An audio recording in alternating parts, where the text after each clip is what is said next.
স্বৈরাচার পালাইছে গে দেশটা ছাড়িয়া, সকলের মুখে হাসি আসলো ফিরিয়া। কোথায় আওয়ামী লীগ, কোথায় কাদের কাকা, কোথায় গেল ওই জালেমের গরম গরম কথা? কোথায় ছাত্রলীগ, কোথায় কাওয়া কাকা, কোথায় গেল ওই জালেমের গরম গরম কথা?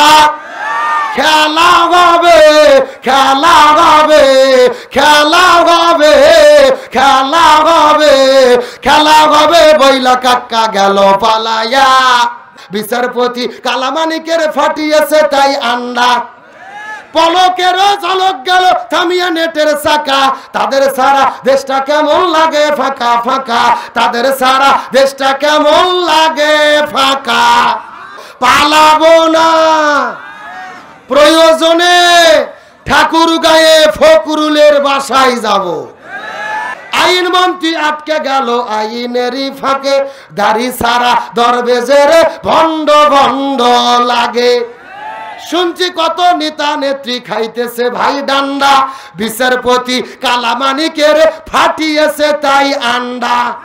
আইন মন্ত্রী আটকে গেল আইনের ফাঁকে, দাড়ি সারা দরবেজের ভণ্ড ভণ্ড লাগে। শুনছি কত নেতা নেত্রী খাইতেছে ভাই ডান্ডা। কোথায় গেল সংসদেতে মমতাজের গান, কোথায় গেল হযরত বলা স্বামী ওসমান? আরো জোরে বলেন, কই গেল সেই সংসদেতে মমতাজের গান, কোথায় গেল হযরত বলা স্বামী ওসমান? ইনু মিনুন দীপু মনি আছে কারাগারে, পাপ করিলে পাপ কখনো সারে কি আর তারে? কোথায় গেল এ সালমের কোটি কোটি টাকা, তাদের সারা দেশটা কেমন লাগে ফাঁকা ফাঁকা। পালাবো না পালাবো না যাই না কবু দেখা, তাদের জন্য দেশটা কেমন লাগে ফাঁকা ফাঁকা। পালাবো না পালাবো না যাই না কবু দেখা, তাদের জন্য দেশটা কেমন লাগে ফাঁকা ফাঁকা। আলোচনা কি চলবে? আর স্বৈরাচার হাসিনা মানুষ হত্যা করেছে, মিথ্যা মামলা মিথ্যা রায়ের দরকার নেই। বাংলাদেশের 18 কোটি মানুষ তার চাক্ষুষ সাক্ষী। সুতরাং অন্যায় যেহেতু হয়েছে, এই ব্যাপারে কথা বলা আমাদের ইমানি দায়িত্ব। এই বাংলাদেশে একটা নারী ছিল নষ্টা ভ্রষ্টা দুশ্চরিত্রা, যার নাম হলো তসলিমা নাসরিন। এই বাংলাদেশ ইসলামের বিরুদ্ধে কথা বলেছিল। আজকে তিনি ফেসবুকে একটা পোস্ট দিয়েছে, সোহরাওয়ার্দী উদ্যানে লক্ষ লক্ষ আলেমদের যখন সমাবেশ ঘটেছে, ওর শরীরে চুলকানি শুরু হয়েছে। ফেসবুকের ভেতরে সমাবেশের ছবি দিয়ে তিনি লিখেছে, নতুন বাংলাদেশ আমার, শেষ বাংলাদেশ, মরণ বাংলাদেশ আমার, নরক বাংলাদেশ।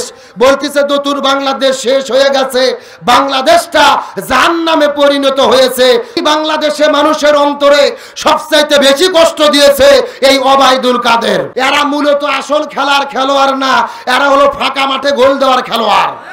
এই গত 16 বছরে নিরপেক্ষ নির্বাচন যদি হতো, আর বিএনপি জামাতের প্রার্থীরা যদি মাঠে থাকতো, এরা এমপি মন্ত্রী হওয়া তো দূরের কথা, একটা মেম্বারের ভোটও তারা পেত না। কুকুরের মতো জোড়া লাগে প্রেম করে, চিৎকার করে বলেন তো দেখি, এরা বিয়ের আগে করে না বিয়ের পরে? এই বাংলাদেশে বিয়ের আগে যারা প্রেম ভালোবাসা করে, এদের নাম হলো কুকুর। আর লোকজন কালামানিকে ধরে এমন হাদিয়ে দিয়েছে ভাই, কলার পাতাত কাটে যেরকম খাতনা করে ছোট বাচ্চা শুয়ে রাখে, ওই রকম ময়নাক শুয়ে রাখছে।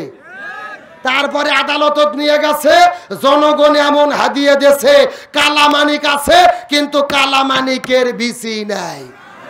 মুরব্বি মুরব্বি মানে উনি মুরব্বি বলতেছে, আপনি বসেন যাইয়েন না। মিডিয়ার লোকজন 30 সেকেন্ড কাটে টিকটকের মধ্যে ফেসবুকের মধ্যে এমন ভাবে ছাড়িয়ে দিয়েছে, পুরো বাংলাদেশ খালি মুরব্বি মুরব্বি জিকির চলতেছে। শরীরে ওড়না পর্যন্ত থাকে, আর ওড়না যদি আমার দিকে তাকান, এরকম হাতের মধ্যে ওড়না নিয়ে শুধু পেঁচাই পেঁচাই একেবারে পেঁচে পেঁচে চকলেটের মতো মোড়াইয়া এই গলার মধ্যে দিয়ে পেছন দিক দিয়ে ফেলে দেয়। আছে না নাই? আচ্ছা বলেন তো, পেছনে ঢাকার কি কিছু আছে? এটা পর্দা না বাটপারি? মহিলাদের সৃষ্টি করা হয়েছে বাম পাজরের বাঁকা হাড় দিয়ে। জোরে বলেন কি হাড়? আর বাঁকা আরক যদি হাতুড়ে মেরে সোজা করতে চান সোজা হবে, ভেঙে মস্কে যাবে। এই জন্য বউদেরকে মারে নয়, বউদেরকে ভালোবাসা দিয়ে সোনা ময়না কলজে টিয়ে পাখি বলে আপন করতে হবে। জোরে বলেন সুবহানাল্লাহ। ঐতিহ্যবাহী ঠাকুরগাঁও জেলার অন্তর্গত ঠাকুরগাঁও জেলার বিমানবন্দর এলাকায় কৃষ্ণপুর মধ্যপাড়া বাইতুস সালাম সেনা মৈত্রী জামে মসজিদের উন্নয়ন কল্পে আয়োজিত ঐতিহাসিক তাফসীরুল কোরআন মাহফিল। এই বাংলাদেশে আল্লাহু আকবার বলতে ভয় ছিল যতদিন পর্যন্ত স্বৈরাচার হাসিনা বাংলাদেশে ছিল। আরো জোরে বলেন। এই রকম হাজার হাজার মানুষের দরকার নেই। 10 জন লোক যদি আপনারা রাজপথে নেমে আল্লাহর নামে তাকবীর দিতেন, কিছুক্ষণ পরে পুলিশ যাইয়া গোলাগুলি শুরু করত। আর এই রকম তাফসীর মাহফিল করতে চাইলে ডিসি অফিস, এসপি অফিস, থানা আর এলাকার ছুটকে ফাটকে তেলতেলা গোয়েন্দার নেতার বাড়ি ঘুরতে ঘুরতে অন্তত 6 জোড়া করে স্যান্ডেল ক্ষয় হতো। কথা কোন ঠিক কিনা? তারপরেও দেখা গেছে এক নেতার নাম পোস্টারে দিলে আর এক নেতার মন খারাপ, আবার আর এক নেতার নাম দিলে আর এক নেতা মন খারাপ। এইরকম কুকুরদের কামড়া কামড়িতে হাজারো কোরআনের মাহফিল বন্ধ হয়ে গেছে। আমরা সুস্থ সুন্দর স্বাধীন একটা দেশ পেয়েছি, খুশি না বাজার? আরো জোরে বলেন। চিৎকার করে বলতেছে আল্লাহু আকবার। এটা হালকা গায়ে দাও। ওই স্বৈরাচার হাসিনা মূলত বাংলাদেশ থেকে ভারতের এজেন্ট হয়ে ভারত থেকে বাংলাদেশে এসেছিল এই বাংলাদেশ থেকে ইসলাম এবং মুসলমানদেরকে শেষ করে দেওয়ার জন্য। আরো জোরে বলেন। এখন আমি আপনাদেরকে প্রশ্ন করতে চাই, তারা কি বাংলাদেশ থেকে ইসলামকে নিশ্চিহ্ন করতে পেরেছে? ইসলামকে ধ্বংস করতে পেরেছে? আল্লাহর কোরআন বলেছেন ইউরিদুনা লিইউতফিউ নূরাল্লাহ বিআফওয়াহিহিম আল্লাহু মুতিম্মু নূরিহি ওয়ালাউ কারিহাল কাফিরুন। কাফির মুশরিক কুরাইশরা ষড়যন্ত্র করে এই জমিন থেকে দ্বীন ইসলামকে মুছিয়ে দেওয়ার জন্য, কিন্তু আল্লাহ তাআলা বলে না তারা যতই ষড়যন্ত্র করুক না কেন এই জমিনের ভেতরে আমি আল্লাহ আমার দ্বীনকেই প্রজ্বলিত করে রাখব। আল্লাহু আকবার বলেন। যখন তার আন্দোলনের মুখে তাক, যখন দিক বিদিক যখন ভুলে গেলেন, পাগল হয়ে গেলেন, তারা ষড়যন্ত্র করে দেখেছিল এই বাংলাদেশের সবচাইতে বড় ইসলামী শক্তির নাম হলো বাংলাদেশ জামাত ইসলামী। 1 তারিখে তারা জামাত ইসলামকে নিষিদ্ধ করেছে, আর 5 তারিখে সিরিয়া জুতো সিরিয়া শাড়ি পরে বাংলাদেশ থেকে মামুর বাড়ি দিল্লিতে পালাতে বাধ্য হয়েছে। এগুলো কার ফয়সালা? কার খেলা? আল্লাহ তাআলা বলেন ওয়ামাকারু ওয়ামাকারাল্লাহ ওয়াল্লাহু খায়রুল মাকিরিন। তারাও ষড়যন্ত্র করে, আল্লাহও কৌশল অবলম্বন করে। কার কৌশল বিজয়ী হয়? আর একটু জোরে বলেন। এই বাংলাদেশ থেকে তারা ইসলামকে মুছিয়ে দিতে চেয়েছিল, কিন্তু বাংলাদেশ থেকে ইসলাম মুছে যায়নি। তার বাস্তব প্রমাণ হলো আজকে ঢাকা শহরে দেখেছেন ঐতিহাসিক সোহরাওয়ার্দী উদ্যানের ভেতরে আলেম ওলামা যে সমাবেশ করেছে, লক্ষ লক্ষ মানুষের উপস্থিতিতে আজকের আলেমদের সমাবেশটা জনসমুদ্রে পরিণত হয়েছে। আল্লাহু আকবার বলেন। যেই ময়দানের ভেতরে বঙ্গবন্ধু শেখ মুজিবুর রহমান 7ই মার্চের ঐতিহাসিক রেসকোর্স ময়দানে ভাষণ দিয়েছিল, আমার মনে বলে ওই 7ই মার্চে যত মানুষ হয়েছিল সেই রেকর্ডকে আজকে আলেম সমাজ ভেঙে দিয়েছে। আল্লাহু আকবার বলেন। আজকের সমাবেশ প্রমাণ করেছে আলেমদেরকে জেলে বন্দী করে, মিথ্যা মামলায় ফাঁসি দিয়ে, ঘর বাড়ি ছাড়া করে, মামলা দিয়ে, হামলা দিয়ে আলেমদেরকে গুম করে দমিয়ে রাখা যায়নি, দমিয়ে রাখা যাবে না। বাংলাদেশে আলেমরাই ছিল, আলেমরা আছে, আলেমরাই থাকবে। কোন ষড়যন্ত্র করে কোনো লাভ হবে? আজকের সমাবেশ থেকে দাবি করা হয়েছে আলেমদের একতার ভিত্তিতে আজকের যে ইতিহাস তৈরি হয়েছে, নতুন করে বাংলাদেশের রাজনীতিবিদদের কাছে একটা মেসেজ গেছে, আলেমদেরকে বাদ দিয়ে বাংলাদেশে নতুন কোনো ইতিহাস গড়া যাবে না, নতুন কোনো বাংলাদেশ গড়া যাবে। তবে আলেমদের অন্যতম দাবি, আমরা জানি তাবলিগদের মধ্যে দুই দল হয়ে গেছে, একটা হলো সাতপন্থী, আর একটা মাওলানা জুবাইর আহমেদ হাফিজাহুল্লাহর নেতৃত্বে আলেমদের পন্থী। আর আলেমরাই আজকে ঐক্যবদ্ধ হয়ে সরওয়ার্দী উদ্যানে উপস্থিত হয়েছিল। আমার কথা স্পষ্ট, তাবলিগ করতে হবে হুকুম কার? আরো জোরে বলেন। আল্লাহর কোরআন বলেছেন, ইয়া আইয়ুহার রাসূল বাল্লিগ মা উনজিলা ইলাইকা মির রাব্বিক, হে রাসূল আপনি তাবলীগ করেন। তাবলীগ করবেন কি দিয়ে? আমি আপনার প্রতি যে কিতাব নাজিল করেছি এই কোরআন দিয়ে তাবলীগ করেন। তাহলে চিৎকার করে বলেন, কি দিয়ে তাবলীগ করতে হবে? কোরআন দিয়ে তাবলীগ করতে হবে। হুকুম কার? আমার মনে বলে বাংলাদেশে তাবলীগ যে দুই ভাগে ভাগ হয়ে গেছে, যদি তারা কোরআনের তাবলীগ করত তাবলীগের মধ্যে দুই ভাগ হতো না। আমার কথা পরিষ্কার, মাওলানা সাদের তাবলীগ বুঝি না, জুবাইর আহমেদ হুজুরের তাবলীগ বুঝি না। আল্লাহ বলেছে তাবলীগ করবা কোরআন দিয়ে। আলেমদের ঘোষণা করতে হবে ফাজাইলে আমাল নয়, আর কোন কিতাবের নয়, এখন বাংলাদেশে সকলকেই তাবলীগ করতে হবে কোরআন দিয়ে। তাবলীগ হবে কোরআনের রাসূলের দেখানো পথে। কথা কর না কে? ফাজাইল আমাল রয়েছে, আমরা দাওয়াত দিচ্ছি ভালো, তবে অনুরোধ করে বলবো, আমরা মসজিদে তখন ঘোষণা দেই বসেন ইমান আমলের কথা হবে, বহুত ফায়দা বহুত নেকি, শুধু যেন ফাজাইলে আমাল বলা না হয়, সাথে সাথে কোরআনের দুইটা আয়াত রাসূলের একটা হাদিসও যেন বলা হয়। কোরআনের তাবলীগ যদি আমরা করি আমাদের মধ্যে দলাদলি হবে। তাহলে আমার কথা পরিষ্কার, এই বাংলাদেশ আলেমদের বিরুদ্ধে ষড়যন্ত্র করেছে, আলেমদেরকে শেষ করতে পারে নাই, ভারতে পালাতে বাধ্য হয়েছে। যতটুকু তথ্য পেয়েছি ভারতেও নাকি তার জায়গা হচ্ছে না। আলহামদুলিল্লাহ। কোন আমেরিকা ভিসা দেয় নাই, লন্ডন ভিসা দেয় নাই, কানাডা ভিসা দেয় নাই। কোরআনের ফাঁকি আল্লামা সাইদি বলেছিল এমন একটা সময় আসবে এই স্বৈরাচাররা পালানোর জন্য ইঁদুরের গর্ত খুঁজে পাবে না। আল্লামা সাইদি 1450 বছর আগে যেই বক্তব্য দিয়েছে, বর্তমানে তার বক্তব্য বাংলাদেশে 100% কার্যকর হয়ে গেছে। আজকে তারা যেই ট্রাইব্যুনাল গঠন করে জামাত বিএনপির নেতাদেরকে ফাঁসির দড়িতে ঝুলিয়েছে, আল্লাহর কি খেলা, আজকে ওই ট্রাইব্যুনালেই তাদের বিচার শুরু হয়ে গেছে। স্বৈরাচার হাসিনার বিরুদ্ধে গ্রেফতারি পরোয়ানা জারি হয়েছে।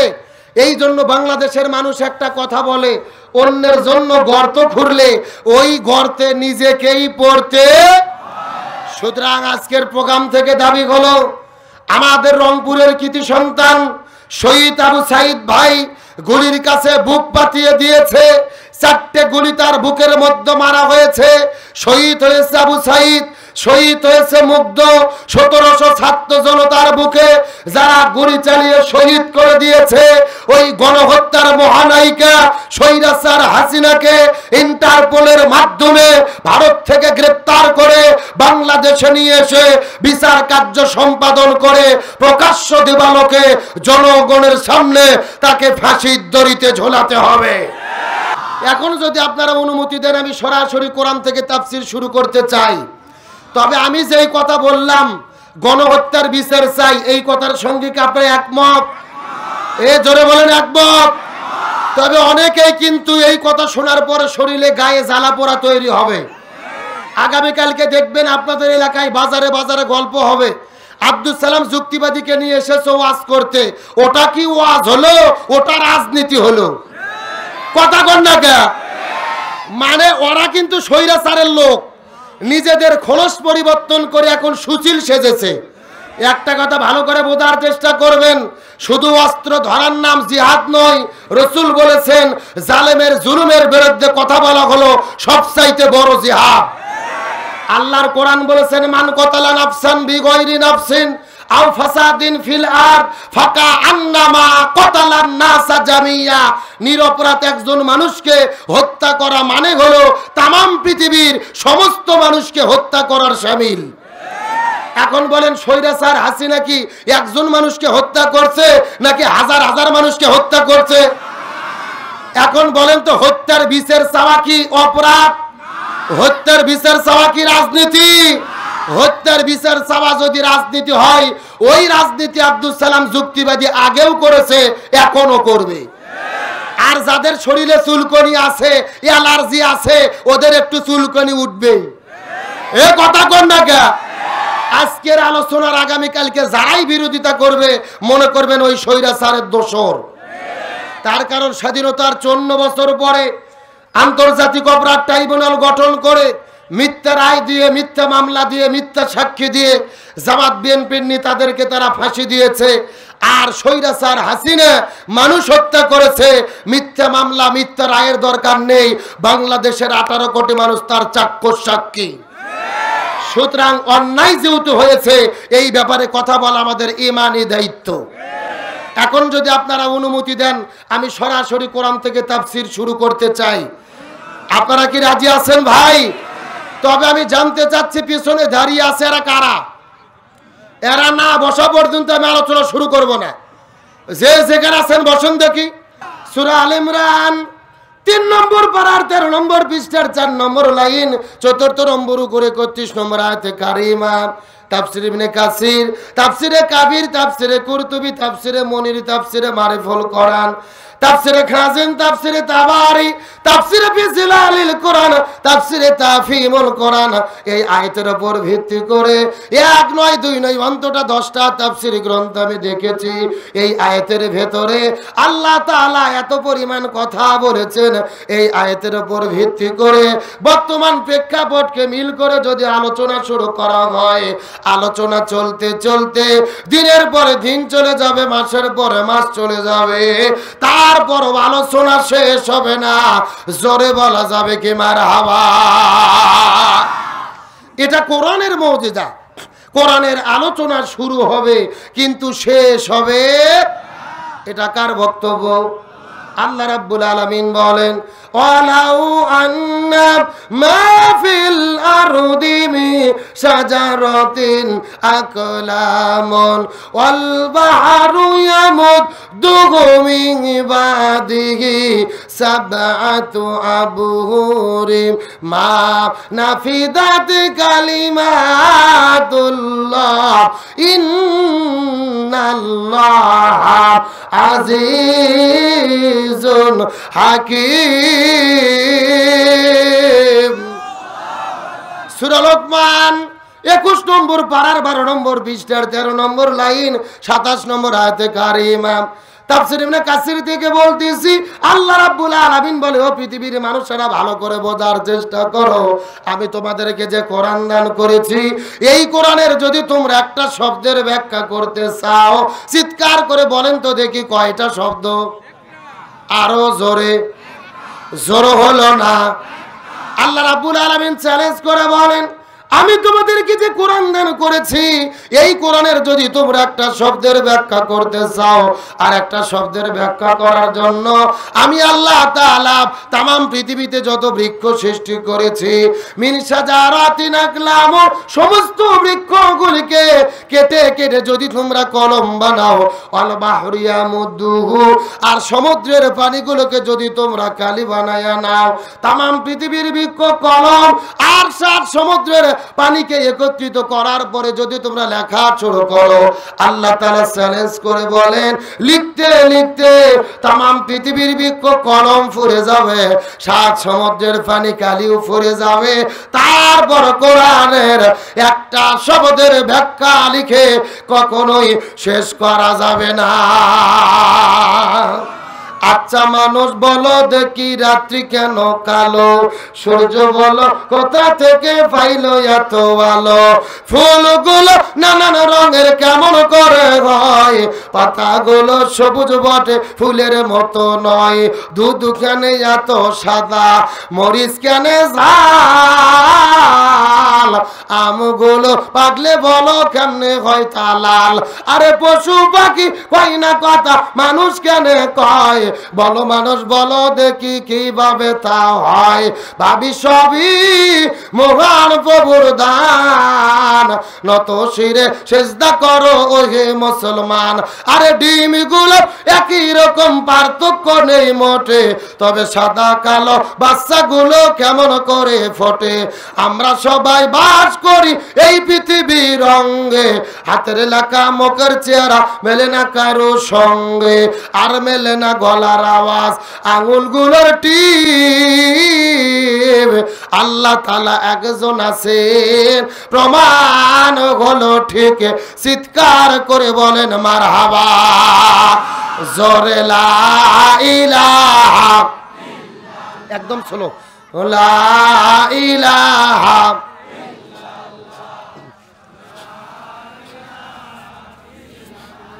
লা ইলাহা লা ইলাহা ইল্লাল্লাহু মুহাম্মাদুর রাসূলুল্লাহ। সকলে পড়ি সাল্লাল্লাহু। তাম পৃথিবীর বৃক্ষকে কলম বানিয়ে 7 সমুদ্রের পানিকে কালি বানিয়ে লিখলেও কোরআনের একটা শব্দের ব্যাখ্যা লিখে শেষ করা যাবে। আমিও কোরআন থেকে একটা আয়াতে কারিমা তিলাওয়াত করেছি, সর্বোচ্চ 40 থেকে 50 মিনিট আলোচনা হবে। আলোচনা কি শেষ করা সম্ভব হবে? যদিও সম্ভব নয়, তারপর আয়াতের উপর ভিত্তি করে বর্তমান প্রেক্ষাপটকে মিল করে যতটুকু আলোচনা জানা শোনা এবং আমল করা অতীব জরুরি, ততটুকু আলোচনা এই গুনাহগারের মুখ থেকে যেন আল্লাহ তাআলা বের করে দেয়। সকলে পড়ি আমিন। আজকে আমরা যে সূরা থেকে আলোচনা শুনবো, এই সূরাটির নাম হলো সূরা আল ইমরান। জোরে বলেন, নাম কি? সূরা ইমরানের 31 নম্বর আয়াতে কারিমা লক্ষ্য করুন। আল্লাহ সুবহানাহু ওয়া তাআলা আয়াতে কারিমার মধ্যে সর্বপ্রথম আমরের সিগা আদেশ করে নবীকে আদেশ করে ডাক দিয়ে বললেন, কুল, হে রাসূল আপনি বলে দেন, মানুষদেরকে জানাইয়া দেন, ইন কুনতুম তুহিব্বুনাল্লাহ, মানুষেরা যদি আমি আল্লাহ আমার ভালোবাসা পেতে চাই, আমি আল্লাহ আমার সন্তুষ্ট অর্জন করতে চাই। এখন আমি আপনাদেরকে জিজ্ঞাসা করি, বলেন তো আমরা আল্লাহর ভালোবাসা চাই কি চাই না? আল্লাহর সন্তুষ্ট চাই কি চাই না? কারা কারা আল্লাহর ভালোবাসা চাই দুটো হাত তুলে দেখান। লিল্লাহি তাকবীর। আমার প্রিয় বন্ধুগণ, মুসলমান ভাইরা, গভীর মনোযোগ। আল্লাহ তাআলা বলেন, মানুষেরা যদি আমি আল্লাহ আমার ভালোবাসা পেতে চাই, আমি আল্লাহ আমার সন্তুষ্ট অর্জন করতে চাই, ইয়া রাসূলুল্লাহ আপনি মানুষদেরকে জানাইয়া দেন, তাহলে তাদেরকে আমল করতে হবে একটি। জোরে বলেন, কয়টি? আরো জোরে। হে রাসূল আপনি মানুষদেরকে বলে দেন, তাদেরকে আমল করতে হবে একটি। রাসূল বলেন, আল্লাহ ওই আমলটাকে আপনি বলেন তো দেখি। আল্লাহ তাআলা বলে, ইয়া রাসূলুল্লাহ আপনি মানুষদেরকে বলে দেন, ফাত্তাবিউনি, তাহলে মানুষেরা যেন আপনি নবী আপনাকে অনুসরণ করে। সুবহানাল্লাহ বলেন। আপনাকে কি করে? অনুসরণ। প্রথম 2 মিনিট ভালো করে বোঝেন। এই 2 মিনিট যদি না বোঝেন, পুরো আলোচনা বোঝার কোনো বুদ্ধি নেই। তার কারণ জীবনে বহুদিন এই আয়াতের আলোচনা আপনারা ঠাকুরগাঁও জেলার হুজুরদের মুখে শুনেছেন। তারা ওয়াজের মধ্যে বলেছে তারা যেন আপনি নবী আপনাকে ভালোবাসে, এরকম শুনছেন না? আমরা তো নবীকে অবশ্যই ভালোবাসবো, কিন্তু শুধুমাত্র ভালোবাসলে হবে না। আল্লাহ বলতেছে তাবুন, অনুসরণ করতে হবে। আমরা বাংলাদেশের যারা মুসলমান আছি, আমরা নবীকে অবশ্যই ভালোবাসি। নবীকে ভালোবাসতে গিয়ে আমরা আমাদের জীবন পর্যন্ত দিতে রাজি আছি। কথা কন না কে? কিন্তু শুধু নবীর ভালোবাসা দিয়ে নাজাত হবে না। যদি নাজাত পেতে চাই, ভালোবাসার পাশাপাশি নবীকে কি করা লাগবে? আরো জোরে বলেন। ঠাকুরগাঁওয়ের মুসলমান ভালো করে বোঝার চেষ্টা করবেন। এই বাংলাদেশের নবীকে ভালোবাসার লোকের অভাব নাই, আশেকের রসুলের লোকের অভাব নাই। 12ই রবিউল আউয়াল যখন চলে আসে, রসুলের ভালোবাসায় কেক কেটে জন্মদিন পালন করে, নবীজির জন্মদিনে মিছিল করে। অথচ ওই নবীর বিরুদ্ধে যখন নাস্তিক মুরতাদ বেঈমান কথা বলে, তখন এদেরকে রাজপথে নামতে দেখা যায় না। তার মানে বোঝা গেল এরা প্রকৃত আশেকে রাসূল না, এরা হলো আশেকে খিচুড়ি, আশেকে হালুয়া রুটি। চিৎকার করে বলেন, এই বাংলাদেশে নাস্তিক মুরতাদ বেঈমান আছে না নাই? এই বাংলাদেশে একটা নারী ছিল, নষ্টা ভ্রষ্টা দুশ্চরিত্রা, যার নাম হলো তসলিমা নাসরিন। এই বাংলাদেশে ইসলামের বিরুদ্ধে কথা বলেছিল। আজকে তিনি ফেসবুকে একটা পোস্ট দিয়েছে, সরোয়ার্দী উদ্যানে লক্ষ লক্ষ আলেমদের যখন সমাবেশ ঘটেছে, ওর শরীরে চুলকানি শুরু হয়েছে। ফেসবুকের ভেতরে সমাবেশের ছবি দিয়ে তিনি লিখেছে, নতুন বাংলাদেশ আমার, শেষ বাংলাদেশ, মরণ বাংলাদেশ আমার, নরক বাংলাদেশ। বলতেছে নতুন বাংলাদেশ শেষ হয়ে গেছে, বাংলাদেশটা জাহান্নামে পরিণত হয়েছে। জোরে কর নাউজুবিল্লাহ। মানে ওরা তো চেয়েছিল বাংলাদেশ থেকে ইসলামকে ধ্বংস করে দেওয়ার জন্য, কিন্তু যখন পারেনি, ওদের স্বৈরাচাররা পালিয়ে গেছে, ইসলামপন্থীদের উত্থান দেখে তাদের শরীরে চুলকানি শুরু হয়েছে। আমরা তাসলিমা নসরিনকে বলি, তুমি তো বাংলাদেশে পর্দার বিরুদ্ধে কথা বলে আবার পর্দা পরে পালিয়ে যেতে বাধ্য হয়েছো। তোমার শরীরে যদি চুলকানি ওঠে, তোমার শরীরে পাগলা মলম লাগাও, আর যদি সাহস থাকে একটাবার বাংলাদেশে ফিরে আসো। আর বরকা তো দূরের কথা, তোমার শরীরের চামড়া নিয়ে ভারতে পালাতে পারবা না। এই বাংলাদেশে আর কোন নাস্তিকদের ঠাঁই দেওয়া হবে? একটা কথা পরিষ্কার, তোমরা আমার বাবাকে গালি দাও সহ্য করব, মাকে গালি দাও সবুর করব, স্ত্রীকে গালি দাও মেনে নেব, কিন্তু আমার নবীর বিরুদ্ধে কথা বলবে, ইসলামের বিরুদ্ধে কথা বলবে, তোমাদের জিহ্বা টেনে কুকুরকে দিয়ে খাওয়ানো হবে। নাস্তিকদের সঙ্গে মুসলমানদের কোনো আপোষ হতে পারে? সুতরাং তাসলিমা নসরিনকে বলি, তোমার শরীরে চুলকানি শুরু হয়েছে, পাগলা মলম লাগাও, কেবল তো শুরু। এই বাংলার জমিনে ইসলামপন্থীদের উত্থান থেকে তোমাদের জ্বলে জ্বলে কচুর সাথে গলার দড়ি দিয়ে মরতে হবে। আর বাংলাদেশে ইসলামপন্থীরা ছিল, আছে। যে কথা বলতেছিলাম, এই বাংলাদেশে ভণ্ডপীর আছে না নাই? এ কথা কন না কে? এরা পাগল হলো রসুলের পাগল, কিন্তু এদের কোরআন হাদিসের সুন্নাতের অনুসরণ নাই। এরা শুধু জেকের নিয়ে পড়ে থাকে। ভণ্ড বাবার জেকের আছে না নাই? আমি কি দু একটা বলবো? আল্লাহর ওলি খাজা বাবা, বিশ্বের ওলি খাজা বাবা, ফরিদপুরের কেবলা জাগান, তোমার জন্য কান্দে বাবা, লক্ষ জাকের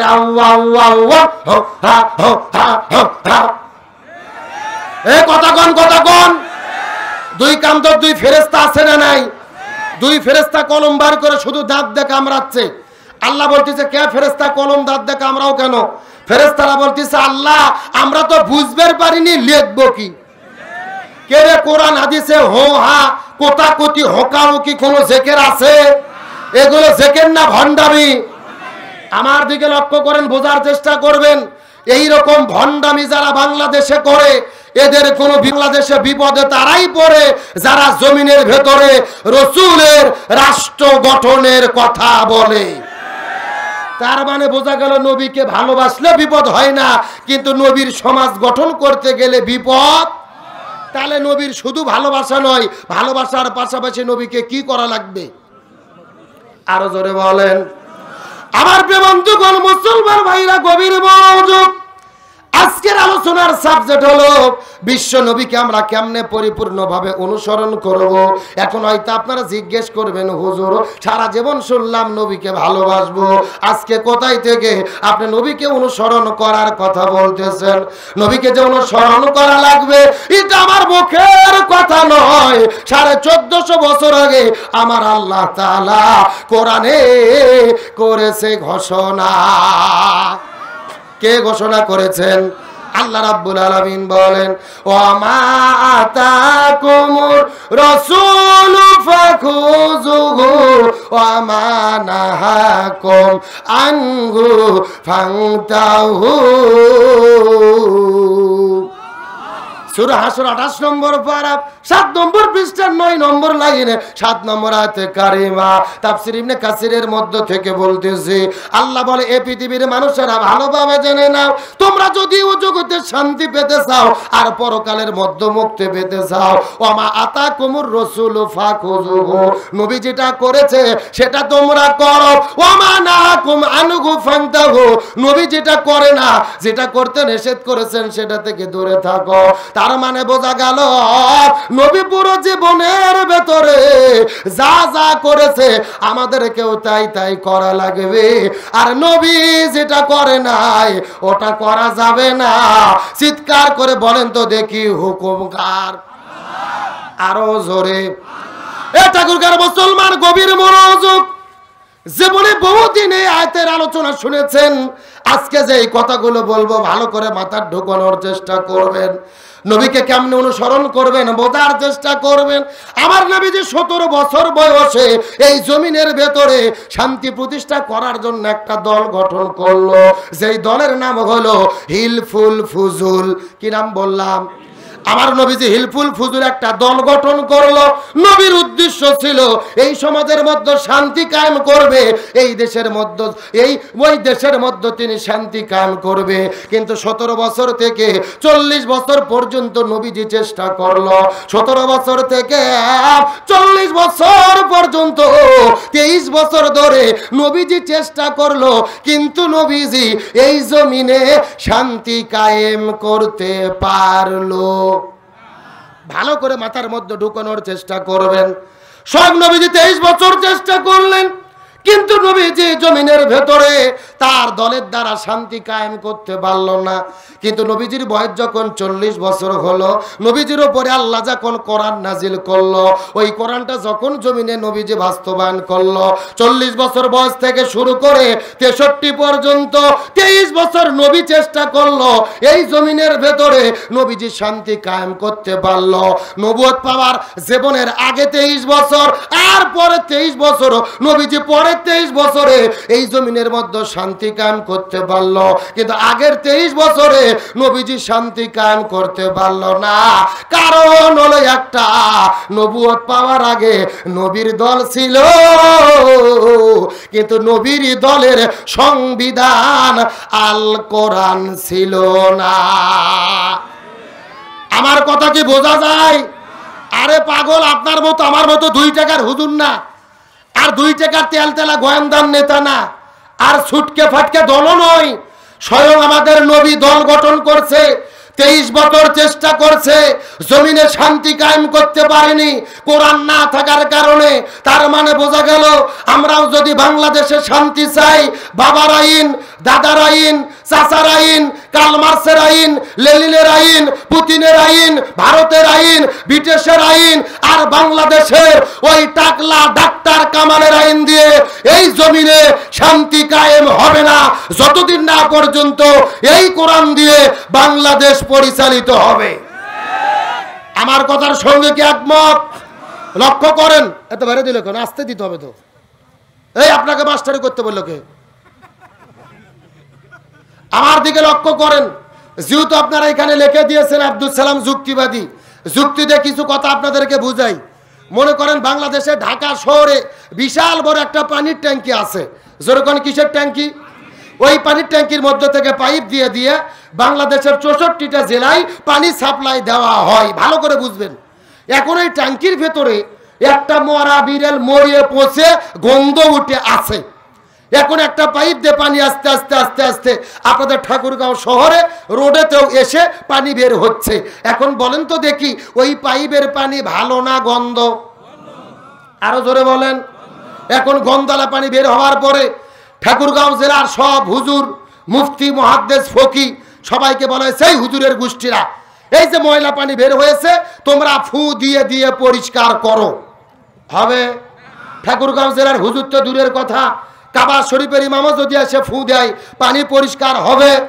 পানি পরিষ্কার করতে গেলে কি পরিষ্কার করা লাগবে? ওই ট্যাঙ্কি পরিষ্কার করা লাগবে। এটাকে বুঝতে পেরেছেন? এখন আসল কথা শোনেন। এই বাংলাদেশে একটা শান্তি প্রতিষ্ঠার ট্যাঙ্কি আছে, যার নাম হলো সংসদ ভবন। আরো জোরে বলেন। আর ওই সংসদ ভবনের ভেতর থেকে বাবার আইন, চাচার আইন, দাদার আইন, খালার আইন, ফুপুর আইন, কার্ল মার্ক্সের আইন, লেনিনের আইন, পুতিনের আইন, টাকলা আপনার ডাক্তার কামালের আইন, এই পৃথিবীর মধ্যে যত তন্ত্র মন্ত্র আছে প্রত্যেকটা তন্ত্র মন্ত্রকে জুতো এবং ঝাঁটা পেটা করে বের করে দিয়ে যতদিন না পর্যন্ত এই কোরআন নামক সংবিধান সংসদে ঢুকাইয়া কোরআন দিয়ে বাংলাদেশ পরিচালিত না হবে ততদিন পর্যন্ত শান্তি আসতে পারে না, পারে না, পারে না। সুতরাং এই বাংলাদেশে শান্তি কায়েমের জন্য এই কোরআন দিয়ে বাংলাদেশ চলুক, এটাকে আপনারা চান? আল্লাহ তোমার দরবারেতে হাজার শুকরিয়া, আল্লাহ তোমার দরবারেতে হাজার শুকরিয়া, হাসিনা পালাইছে দেশটা সারিয়া, সকলের মুখে হাসি আসলো ফিরিয়া। আরো জোরে বলতে হবে। যারা মুখ খুলবে না মনে করবেন এরা স্বৈরাচারের দোসর। স্বৈরাচার পালাইছে দেশটা সারিয়া, সকলের মুখে হাসি আসলো ফিরিয়া। কোথায় আওয়ামী লীগ, কোথায় কাদের কাকা, কোথায় গেল ওই জালেমের গরম গরম কথা? কোথায় ছাত্রলীগ, কোথায় কাউয়া কাকা, কোথায় গেল ওই জালেমের গরম গরম কথা? খেলা হবে, খেলা হবে, খেলা হবে, খেলা হবে, খেলা হবে, বইলা কাকা গেল পালাইয়া। এ কথা কর না কে? এরা কি ডায়লগ দিয়েছিল? খেলা হবে, খেলা হবে। এখন কে দিয়েছিল ডায়লগ? কে দিয়েছিল? এ জোরে কোন কি কাদের? কাউয়া কাদের? এখন কি আর তাদের খুঁজে পাওয়া যাচ্ছে? আর তাদেরকে খুঁজে পাওয়া যাচ্ছে না। আমরা বলতে চাই এই বাংলাদেশে মানুষের অন্তরে সবচাইতে বেশি কষ্ট দিয়েছে এই ওবায়দুল কাদের। সুতরাং আমরা বলতে চাই আর কোনো ক্ষমা নাই। একে যেখানেই পাওয়া যাবে ধরে তাদেরকে গ্রেফতার করে শাস্তির আওতায় আনতে হবে। আমরা দেখেছি তারা বলেছিল পালাবো না, প্রয়োজনে ঠাকুরগাঁয়ে ফখরুলের বাসায় যাব। ঠিক আছে? গত এক সপ্তাহ আগে আপনাদের এলাকার কৃতি সন্তান মির্জা ফখরুল ইসলাম আলমগীর, উনি তো মার্জিত মানুষ, উনি গত এক সপ্তাহ আগে বলেছে কোথায়? আমি তো ঘরের দরজা খুলে রেখেছিলাম, উনি তো আর আসলেন না। এ ঢাকাতেও খুঁজে পাওয়া যায়নি। ঠাকুরগাঁও কি ওবায়দুল কাদের এসেছে? এ জোরে কোন এসেছে? আমাকে অনেকে ফোন দিয়ে বলতেছে হুজুর আপনি তো ঠাকুরগাঁও গেছেন, একটু ওবায়দুল কাদেরের খোঁজ নিয়ে আসবেন। কথা কি বোঝেন নাই? আমি আসে খুঁজে তাকে পাচ্ছি না। শোনেন, এরা মূলত আসল খেলার খেলোয়াড় না, এরা হলো ফাঁকা মাঠে গোল দেওয়ার খেলোয়াড়। আজ থেকে 5 বছর আগে নির্বাচনের দিনে একটা বৃদ্ধ চাচা চিন্তা করছে 8টার দিকে যেহেতু ভোট, ফজরের নামাজ পড়ার পরে চিন্তা করছে আমি আর অজু করব না, অজু নষ্ট করব না, এই অজু দিয়ে 8টার দিকে যে ভোট দেব। এই চিন্তা করে চাচা 8টার দিকে ভোট দিতে গেছে। চাচা ভোট দিতে যাওয়ার পরে লক্ষ্য করে দেখে চাচা যাওয়ার আগে আর এক আল্লাহর ওলি এসে তাহাজ্জুদের নামাজ পড়ে দিয়ে গেছে। কথা কি বোঝা যায়? চাচা গেছে ফজরের অজু দিয়ে ভোট দিতে, আর ওরা কাম সারছে তাহাজ্জুদের অজু দিয়ে। চাচা মন খারাপ করে চলে যাচ্ছে। কিছুক্ষণ পর ছেলে পেলে আবার ডাকতে চাই, চাচা শোনেন বাড়ির যে চাচিক নিষেধ করবেন, চাচিও যেন না আসে, চাচির ভোটও দেওয়া হয়ে গেছে। সুবহানাল্লাহ কোন কি? এ জোরে কোন নাউজুবিল্লাহ। চাচা তখন বলতেছে কে বাবা তোমার চাচি ভোট কি সত্যি দিয়েছে? ওরা বলছে আমরা দিয়ে দিছি। তখন চাচা বলতেছে কে বাবা তোমাদের চাচি মরে গেছে 6 বছর আগে। জোরে কোন কয় বছর আগে? বলছে 6 বছর আগে তোমার চাচি মারা গেছে। আজকে কখন ভোট দিতে এসেছিল, আমাকে ডাক দিলে তো আমি একটু দেখা করতাম। এরই নাম হলো ডিজিটাল। লক্ষ্য করুন, আসার জন্য বলি নাই। এই গত 16 বছরে নিরপেক্ষ নির্বাচন যদি হতো আর বিএনপি জামাতের প্রার্থীরা যদি মাঠে থাকতো, এরা এমপি মন্ত্রী হওয়া তো দূরের কথা, একটা মেম্বারের ভোটও তারা পেত না। ওরা কি এখন দেশে আছে না গেছে?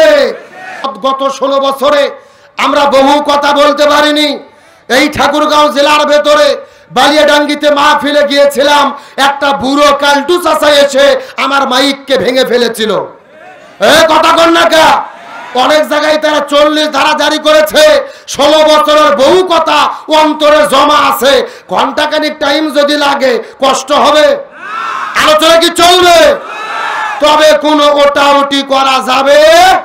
তাহলে আজকের আলোচনার বিষয় হলো বিশ্বনবীর অনুসরণ। জোরে বলেন বিশ্বনবীর। আমার বন্ধুগণ মুসলমান ভাইরা গভীর মনোযোগ।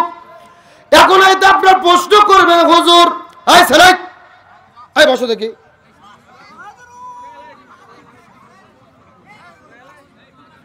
না না পেশাব লাগছে একজনের, ও আবার আর একজনের ডেকে নিয়ে যাচ্ছে। আর মাদ্রাসার ছাত্র কিন্তু যেমন ভালো তেমন ভাইরাস। দেখবেন এরা দল হয়ে আসে এক জায়গায় বসে, আবার দল বেঁধে উঠে চলে যায়। আমি অনুরোধ করে বলতেছি, মাহফিল নষ্ট করার জন্য ভেতর থেকে ওঠাউটি করার কোনো সুযোগ। আমার বন্ধুগণ, মুসলমান ভাইরা গভীর মনোযোগ। এখন যদি আপনারা প্রশ্ন করেন, হুজুর আমরা তো নবীকে অনুসরণ করব, নবীকে অনুসরণ করলে কি লাভ হবে? আল্লাহ তাআলা ডাকতে বলে, এ পৃথিবীর মানুষেরা মনোযোগ দিয়ে শুনে নাও, আমি নবীজির জীবনের ভেতরে স্পেশাল 3টা গুণ দান করেছি, যেই 3টা স্পেশাল গুণ এই পৃথিবীতে আর আমি কাউকে দান করি নাই। নবীজির জীবনে স্পেশাল গুণ 3টা। জোরে বলেন কয়টা? আরো জোরে। সাউন্ড নাই। আপনাদের কি কষ্ট হচ্ছে নাকি? আমার বন্ধুগণ, মুসলমান ভাইরা গভীর মনোযোগ। ডানে যারা আছেন কথা বলবেন, বামে যারা আছেন কথা বলবেন, মঞ্চে যারা আছেন তারাও কথা বলবেন। সবাই মিলে চিৎকার করে একসঙ্গে বলেন তো দেখি, নবীজির জীবনের ভেতরে স্পেশাল গুণ কয়টা? আরো জোরে। জোর হলো না। এ ঠাকুরগার মুসলমান, গভীর মনোযোগ। এই 3টা গুণের কথা অবশ্যই আমি আপনাদের কোরআন থেকে বলবো, তবে বারবার কমিটি বলেছে হুজুর মহিলাদের জন্য কিছু আলোচনা করবেন, এই জন্য মা বন্ধুদেরকে একটু আলোচনা করে আটকায় আবার আপনাদের কাছে আসতে চাই। কোরআনের সঙ্গে সম্পর্ক রাখলে কেমন হবে? গভীর মনোযোগ। একদিন আমার নবী গভীর রজনীতে আস্তে করে বিবি খাদিজার ঘরের মধ্যে প্রবেশ করলেন। বিবি খাদিজার ঘরের মধ্যে প্রবেশ করার পরে লক্ষ্য করে দেখে ওই বিবি খাদিজা ঘুম পাড়তিছে। এমন সময় আমার নবীজি বিবি খাদিজার কপাল বরাবর চুম্বন করেছে। চিৎকার করে বলেন দেখি, রাসূল খাদিজার কোথায় চুম্বন করেছে? আরো জোরে বলেন। এখন বলেন তো দেখি, কপালে চুম্বন করা কি শুধু কি জায়েজ? সুন্নাত। জোরে বলেন কি? স্ত্রীর কপালের মধ্যে চুম্বন করা হলো সুন্নাত। কিন্তু আপনাদের প্রশ্ন করে বলেন তো দেখি, এই সুন্নাতটা কখন পালন করবেন? বিয়ে করার আগে না পরে? কথা কয় না বাঙালি রে। কিন্তু আপনাদের ঠাকুরগাঁও জেলার মধ্যে দেখা যায় ওই 14 ফেব্রুয়ারি যখন চলে আসে স্কুল কলেজ ভার্সিটির ভেতরে রমনার বটমূলে পার্কে পার্কে লেকে লেকে কত যুবক যুবতী কুকুরের মতো জোড়া লাগে। এ যুবকেরা কথা বলো। আর 14 ফেব্রুয়ারিতে যে যুবক যুবতী গুলো কুকুরের মতো জোড়া লাগে প্রেম করে, চিৎকার করে বলেন তো দেখি, এরা বিয়ের আগে করে না বিয়ের পরে? এ আরো জোরে বলেন। কিন্তু বিয়ের আগে প্রেম ভালোবাসা জায়েজ। এই বাংলাদেশে বিয়ের আগে যারা প্রেম ভালোবাসা করে এদের নাম হলো কুকুর। জোরে বলেন নাম কি? এ আপনাকে কুত্তা চেনেন না? কুত্তা। এই কুত্তা কিন্তু সব সময় ভালোবাসা করে না। এরা ভালোবাসা করে দেখবেন যখন কার্তিক মাস আসে। জোরে বলেন কি মাস? এই কার্তিক মাস যখন বাংলাদেশে আসে, ওতে ঘাটে, তারপরে রাস্তা ঘাটে সব জায়গায় দেখবেন কুকুর জোড়া জোড়া প্রেম করা শুরু করছে। আজ থেকে গত 4 বছর আগে কুমিল্লা থেকে তাবলিগের কিছু ভাই আমাদের এলাকাতে এসেছে দিনের দাওয়াত নিয়ে, আর 2টে কুকুর রাস্তার উপরে এমন ভাবে জোড়া লাগে প্রেম করা শুরু করছে।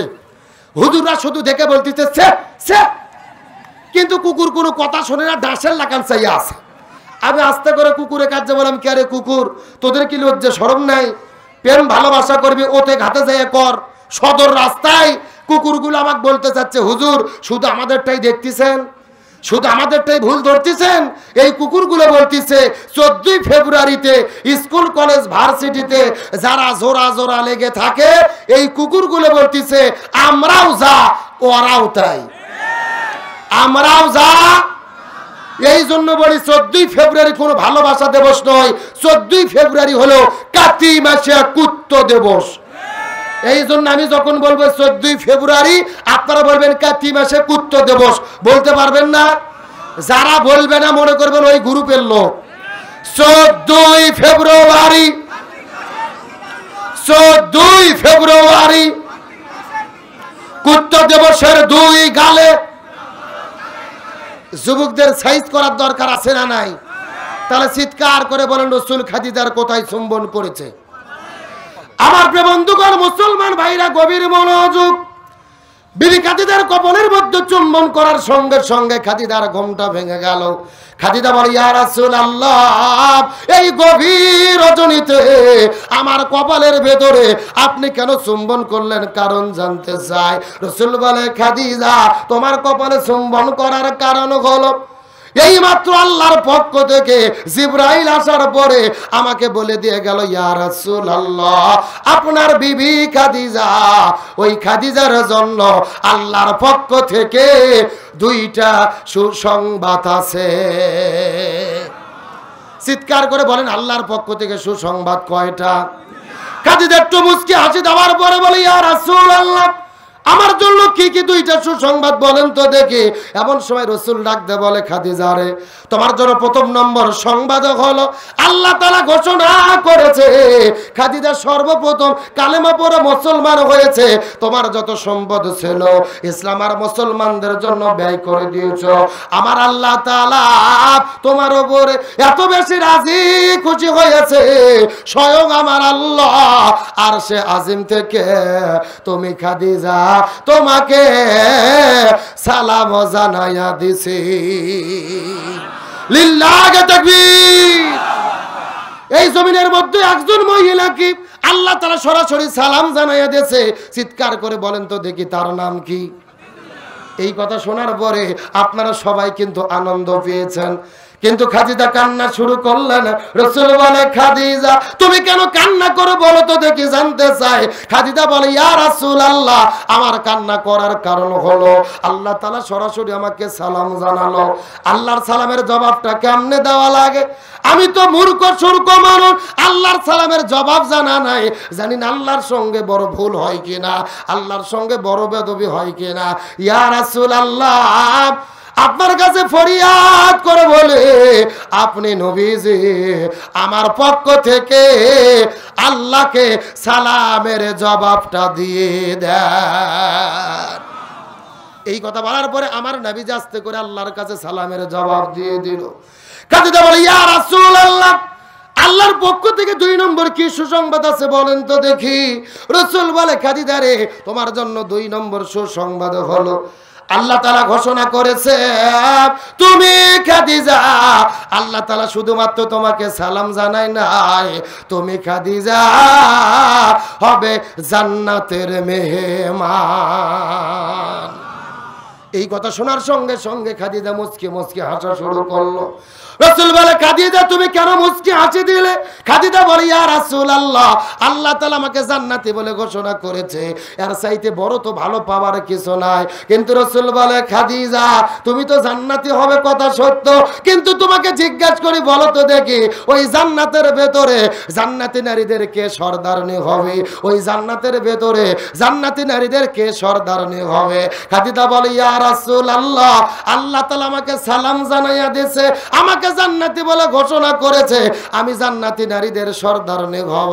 রাসূল বলে, না রে না, না রে খাদিজা, না, তুমি জান্নাতি নারীদের সর্দারনি হতে পারবে না। ওই জান্নাতের ভেতরে জান্নাতি নারীদের যিনি সর্দারনি হবে তার পরিচয় হলো খাতুনে জান্নাত ফাতেমা। লিল্লাহি তাকবীর। জান্নাতি নারীদের সর্দারনি হবে, তার নাম কি? আরো জোরে বলেন। খাদিজা কান্না করতে করতে বলে, ইয়া রাসূলুল্লাহ, আমার পেটের মধ্য থেকে ফাতেমার জন্ম হলো, ওই ফাতেমা কেন জান্নাতি নারীদের সর্দারনি হবে? রাসূল বলে, খাদিজা রে, ফাতেমা জান্নাতি নারীদের সর্দারনি হবে এমনিতেই হবে না, এর পেছনে কারণ হলো 2টা। জোরে বলেন, কয়টা? আরো জোরে। কোন 2টা কারণে ফাতেমা জান্নাতি নারীদের সর্দারনি হবে জানার দরকার আছে না নাই?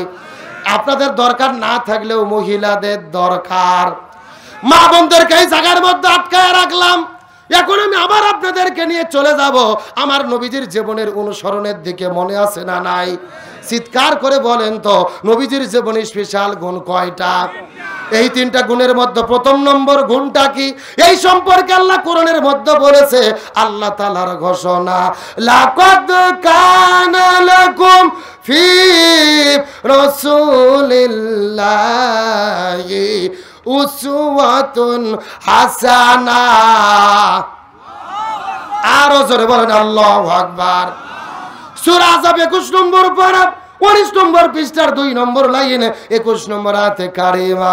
তাফসীর ইবনে কাসির থেকে বলতেছি, আল্লাহ তাআলা ডাকতে বলে, পৃথিবীর মানুষেরা মনোযোগ দিয়ে বোঝার চেষ্টা করো, নবীজির জীবনের মধ্যে 3টি স্পেশাল গুণ দিয়েছি। তার মধ্যে প্রথম নম্বর গুণ হলো আমি নবীজির জীবনের ভেতরে শ্রেষ্ঠ আদর্শ দান করেছি। 1 নম্বর স্পেশাল গুণ হলো শ্রেষ্ঠ। এ বাদামালা ছেলে, তোমার কি আর বাদাম বিক্রি করে জায়গা নাই? ওখানে বসে থাকো নাই, বাইরে যাও। আমার বন্ধুগণ, মুসলমান ভাইরা, গভীর মনোযোগ। আমার নবীজি মক্কা থেকে মদিনায় হিজরত করে চলে গেলেন। ওই মদিনায় যাওয়ার পরে মদিনা নামক একটা রাষ্ট্র গঠন করলেন। আর আমার নবীজি ওই মদিনা নামক রাষ্ট্রের হলো রাষ্ট্রপতি। আমার নবী ছিল রাষ্ট্রপতি। জোরে বলেন, আমার নবী কি ছিল? কে রে নবী রাষ্ট্রপতি ছিল বলতে ভয় লাগে, লজ্জা লাগে? চিৎকার করে বলেন, আমার নবী ছিল রাষ্ট্রপতি। জোরে বলেন, আমার নবী কি ছিল? আরো জোরে। এখন আমি আপনাদেরকে জিজ্ঞাসা করি, বলেন তো দেখি, ও ঠাকুরগাঁয়ের মুসলমান, আমার নবী যদি রাষ্ট্রপতি থেকে থাকে, এই বাংলাদেশের হুজুরদেরকে আমাদেরকেও রাষ্ট্রপতি হওয়ার দরকার আছে না নাই? এ আরো জোরে বলেন। কিন্তু এই কথা বললেই বাংলাদেশের ভেতরে এমন কিছু মানুষ আছে যাদের শরীরে চুলকনি শুরু হয়ে যায়। এদের ধান্দা শুধু হুজুররা মসজিদের মধ্যে আজান দেবে, সময় মতো নামাজ পড়াবে, মানুষ মরে গেলে জানাজা পড়াবে, আর জিয়ারতের দিনে জিয়ারত করে খাবে। আপনি হুজুর রাষ্ট্রপতি হতে চান কেন? এ কথা কর না কা? এদের ধান্দা যে হুজুররা শুধু মসজিদে থাকবে, আজান দেবে, নামাজ পড়াবে, জানাজা পড়াবে, মানুষ মরে গেলে জিয়ারত করে খাবে, আর ওরাও কানে 2 নম্বরই করে খাচ্ছে। খাক, অত সোজা নয়, ভালো করে বোঝার চেষ্টা করবেন। আমার নবী ছিল মসজিদুন নববীর ইমাম, আবার মদিনার রাষ্ট্রপতি। উমর ফারুক ছিল অর্ধ পৃথিবীর খলিফা, আবার মদিনা নামক রাষ্ট্রের রাষ্ট্রপতি, মদিনায় মসজিদুন নববীর ইমাম। তার মানে বোঝা গেল, যেই ব্যক্তি রাষ্ট্রপতি হবে তাকে ওই দেশের বড় মসজিদের ইমাম হতে হবে। আরো ধরে বলেন। তাহলে এই আলোচনার শিক্ষা হলো, এই বাংলাদেশের ভেতরে জাতীয় মসজিদের বাইতুল মুকাররমে যিনি ইমাম হবে তাকে রাষ্ট্রপতি হতে হবে। কিন্তু আমরা বাংলাদেশে ভাগ করে ফেলছি যে হুজুরদের শুধু মসজিদ আর মাদ্রাসা ভাগ করে দিচ্ছি, যা তোরা মসজিদ মাদ্রাসা খানকানে পড়ে থাক, আর আমরা জালেমেরা 140 ডিগ্রি ফোর্সে চলতেছে। এ কথা কর না কা? এই জন্য দেশ যেহেতু স্বাধীন হয়েছে, আগামী নির্বাচন যখন আসবে, মেম্বার, চেয়ারম্যান, এমপি, মন্ত্রী, রাষ্ট্রপতি, প্রধানমন্ত্রী, আমরা তাকেই ভোট দেব যারা মসজিদের ভেতরে ইমামতিত্ব করার যোগ্যতা রাখে। এ কথা কন না কা? আমি আপনাদেরকে বলবো না যে জামাতকে ভোট দেন, বিএনপিকে দিয়েন না, এটা আমি বলবো না। এই ওয়াজ করলে তো আমি ঠাকুরগাঁও থেকে যেতে পারবো না।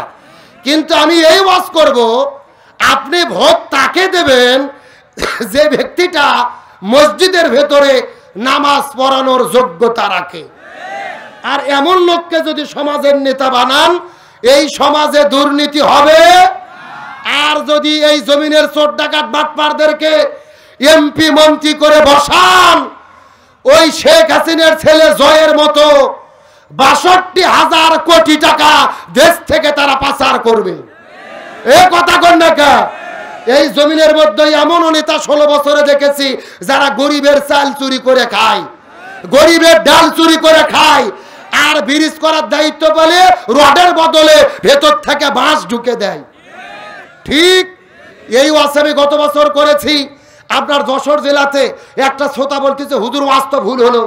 আমি বললাম কেন? বলতেছে, হুজুর এখন আর ওদের বদলে বাঁশ দেয় না, হুজুর কনসি দেয়, কনসি। জোরকন কি দেয়? দুর্নীতি এমন পর্যায়ে চলে গেছে, এখন চিৎকার করে বলেন, ওই দুর্নীতিবাজরা কি বর্তমানে দেশে আছে? আপনাদের এই ঠাকুরগাঁও জেলার এমপি ছিল, আছে? বেটাও নাই, বাবাও নাই, চাচাও নাই। কথা কয় না বাঙালি রে? মন্ত্রীরা সব কোথায় গেল, কোথায় কাদের কাকা, তাদের সারা দেশটা কেমন লাগে ফাঁকা ফাঁকা। এমপিরা সব কোথায় গেল, কোথায় কাদের কাকা, তাদের সারা দেশটা কেমন লাগে ফাঁকা। শূন্যস্থান পূরণ করেন, লাগে ফাঁকা। পালাবো না যাই না কবু দেখা, তাদের জন্য দেশটা কেমন লাগে ফাঁকা ফাঁকা। পালাবো না যাই না কবু, আইনেরও ফাঁকে দাড়ি সারা দরবেশটারে ভণ্ড ভণ্ড লাগে। এ কথা কোনটা? আইন মন্ত্রী আটকে গেল আইনেরই ফাঁকে, দাড়ি সারা দরবেশের ভণ্ড ভণ্ড লাগে। শুনছি কত নেতা নেত্রী খাইতেছে ভাই ডান্ডা, বিচারপতি কালামানিকের ফাটিয়েছে তাই আন্ডা। কথাগণ আমার খবর নাই, টেলিভিশনের মধ্যে দেখেছেন এই যে বিশাল বড় দাড়ি ছিল দরবেশ বাবা, যেরকম কি বাবা সালমান এফ রহমান, দাড়িটা কেটে আইনমন্ত্রীর সাথে করে নিয়ে গেছে পালাতে। আল্লাহর কি কাম, ও তো দাড়ি ঠিকই কাটছে, কিন্তু আইনমন্ত্রীকে দেখার পরে কোষগাছ চিনে পারছে। একে ধরার পরে গ্রেপ্তার করে নিয়ে যাচ্ছে। আইনমন্ত্রী বলতেছে স্যার আমাকে একা কেন ধরলেন, ওই যে দরবেশ বাবাও আছে। আল্লাহু আকবার কোন। জামাত বিএনপির নেতারা যদি ধরা পড়ে এরা চিন্তা করে আমি ধরা পড়ছি, আমার অন্য কর্মী যেন ধরা না পড়ে। আর এরা চিন্তা করে আমি ধরা পড়ছি, সবাই মিলেমিশেই ডিম থেরাপি খাই। এ কথা বল না কে? আর আল্লামা সাঈদীকে যিনি ফাঁসি দিয়েছিল, বিচারপতি কালামানিক মিডিয়ার মধ্যে যে বড় বড় বক্তব্য দিত আমি সাঈদীকে ফাঁসি দিয়েছি, এরা হলো রাজাকার, এই বলে গরম গরম বক্তব্য দিত। 15,000 টাকা দিয়ে লোক ভাড়া করেছিল সিলেট দিয়ে ভারতে পালিয়ে যাওয়ার জন্য। আল্লাহর কি খেলা, যেই লোক 15,000 টাকা দিয়ে ভাড়া করছে ওই লোক 15,000 টাকা গুনে নিয়ে জনগণের হাতে তাকে ধরিয়ে দিয়েছে। খবর জানেন না? আর লোকজন কালামানিকে ধরে এমন হাদিয়ে দিয়েছে ভাই, কলার পাতাত কাটে যেরকম খাতনা করে ছোট বাচ্চা শুয়ে রাখে ওই রকম ময়নাক শুয়ে রাখছে। তারপরে আদালত নিয়ে গেছে, জনগণ এমন হাদিয়ে দিয়েছে কালামানিক আছে কিন্তু কালামানিকের বিচি নাই।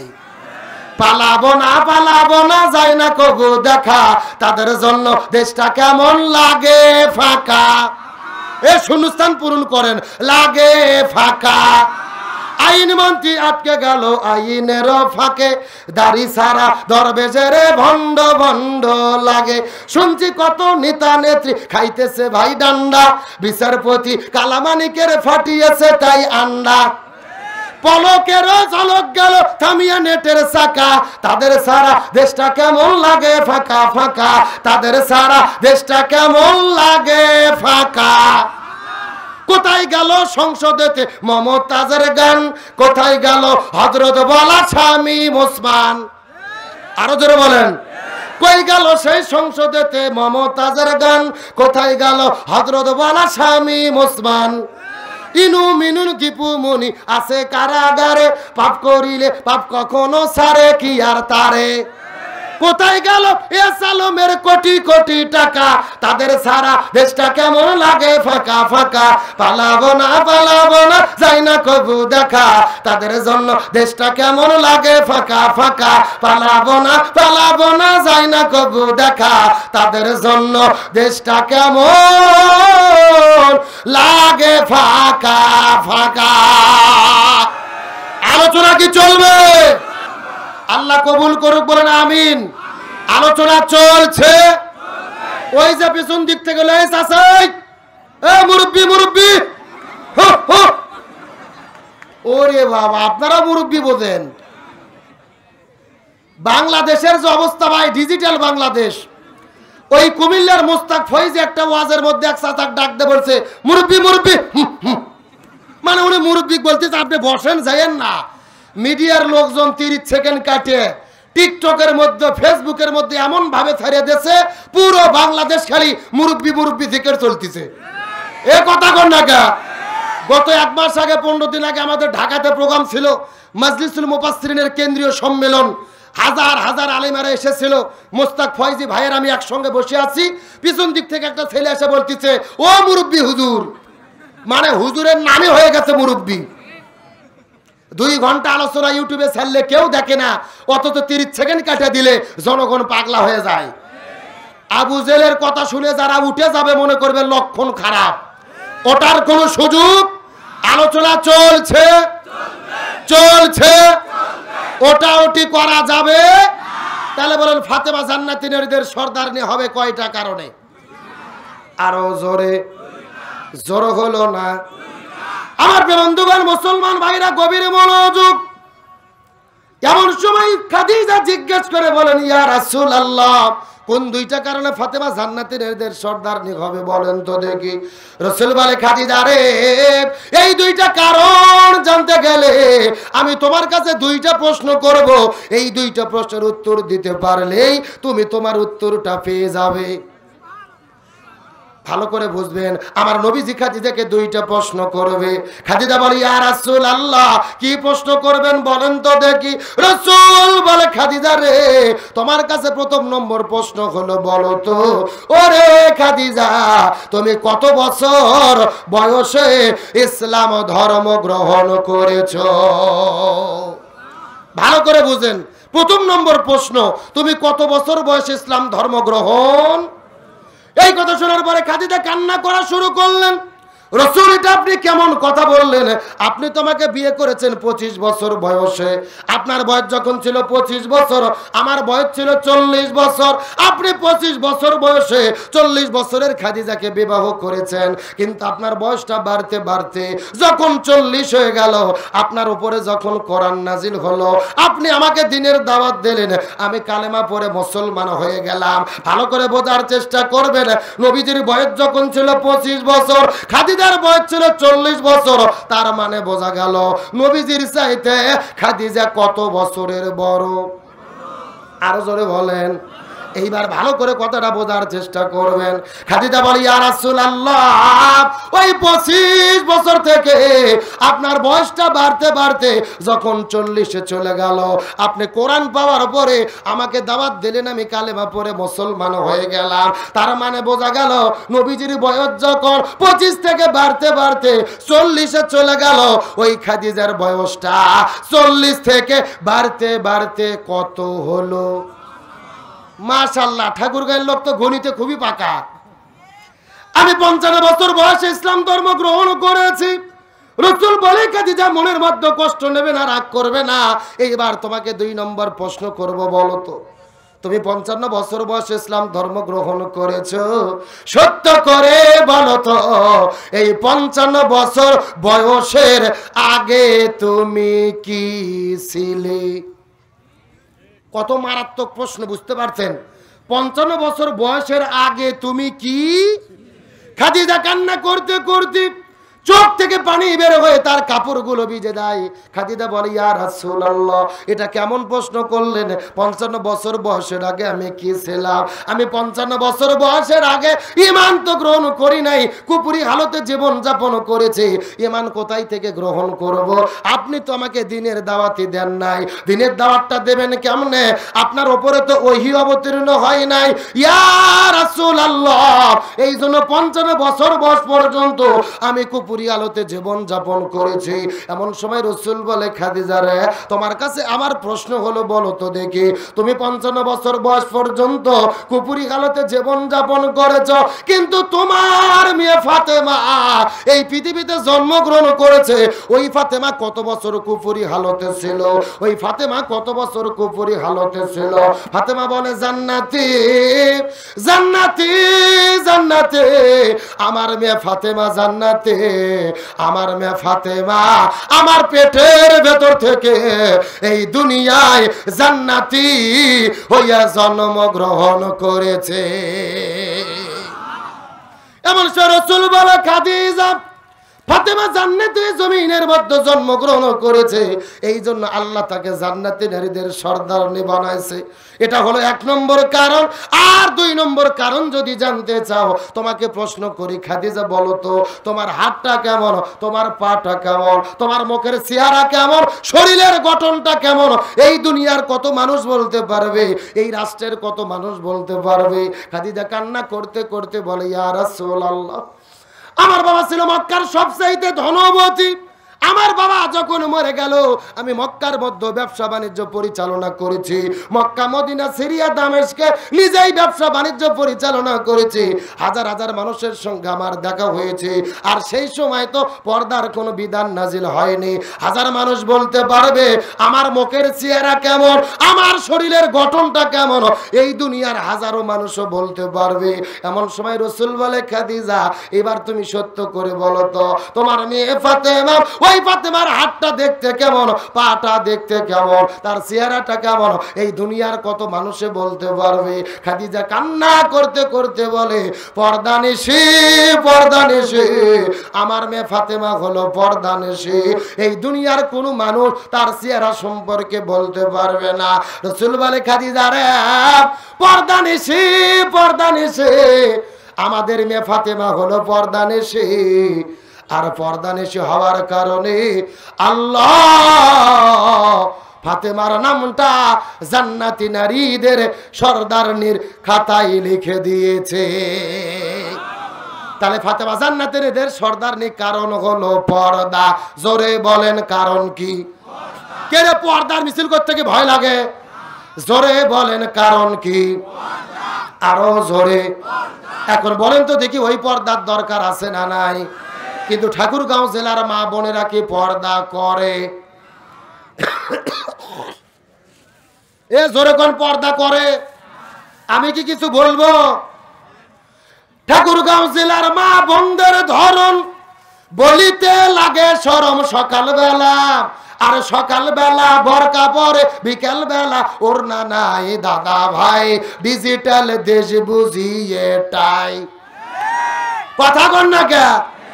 সকালে এমন ভাবে বোরকা পরেছেন আর কোনো বুদ্ধি, আবার বিকেলে বোরকা তো দূরের কথা শরীরে ওড়না পর্যন্ত থাকে। আর ওড়না যদি আমার দিকে তাকান, এরকম হাতের মধ্যে ওড়না নিয়ে শুধু পেঁচাই পেঁচাই একেবারে পেঁচে পেঁচে চকলেটের মতো মোড়াইয়া এই গলার মধ্যে দিয়ে পেছন দিক দিয়ে ফেলে দেয়।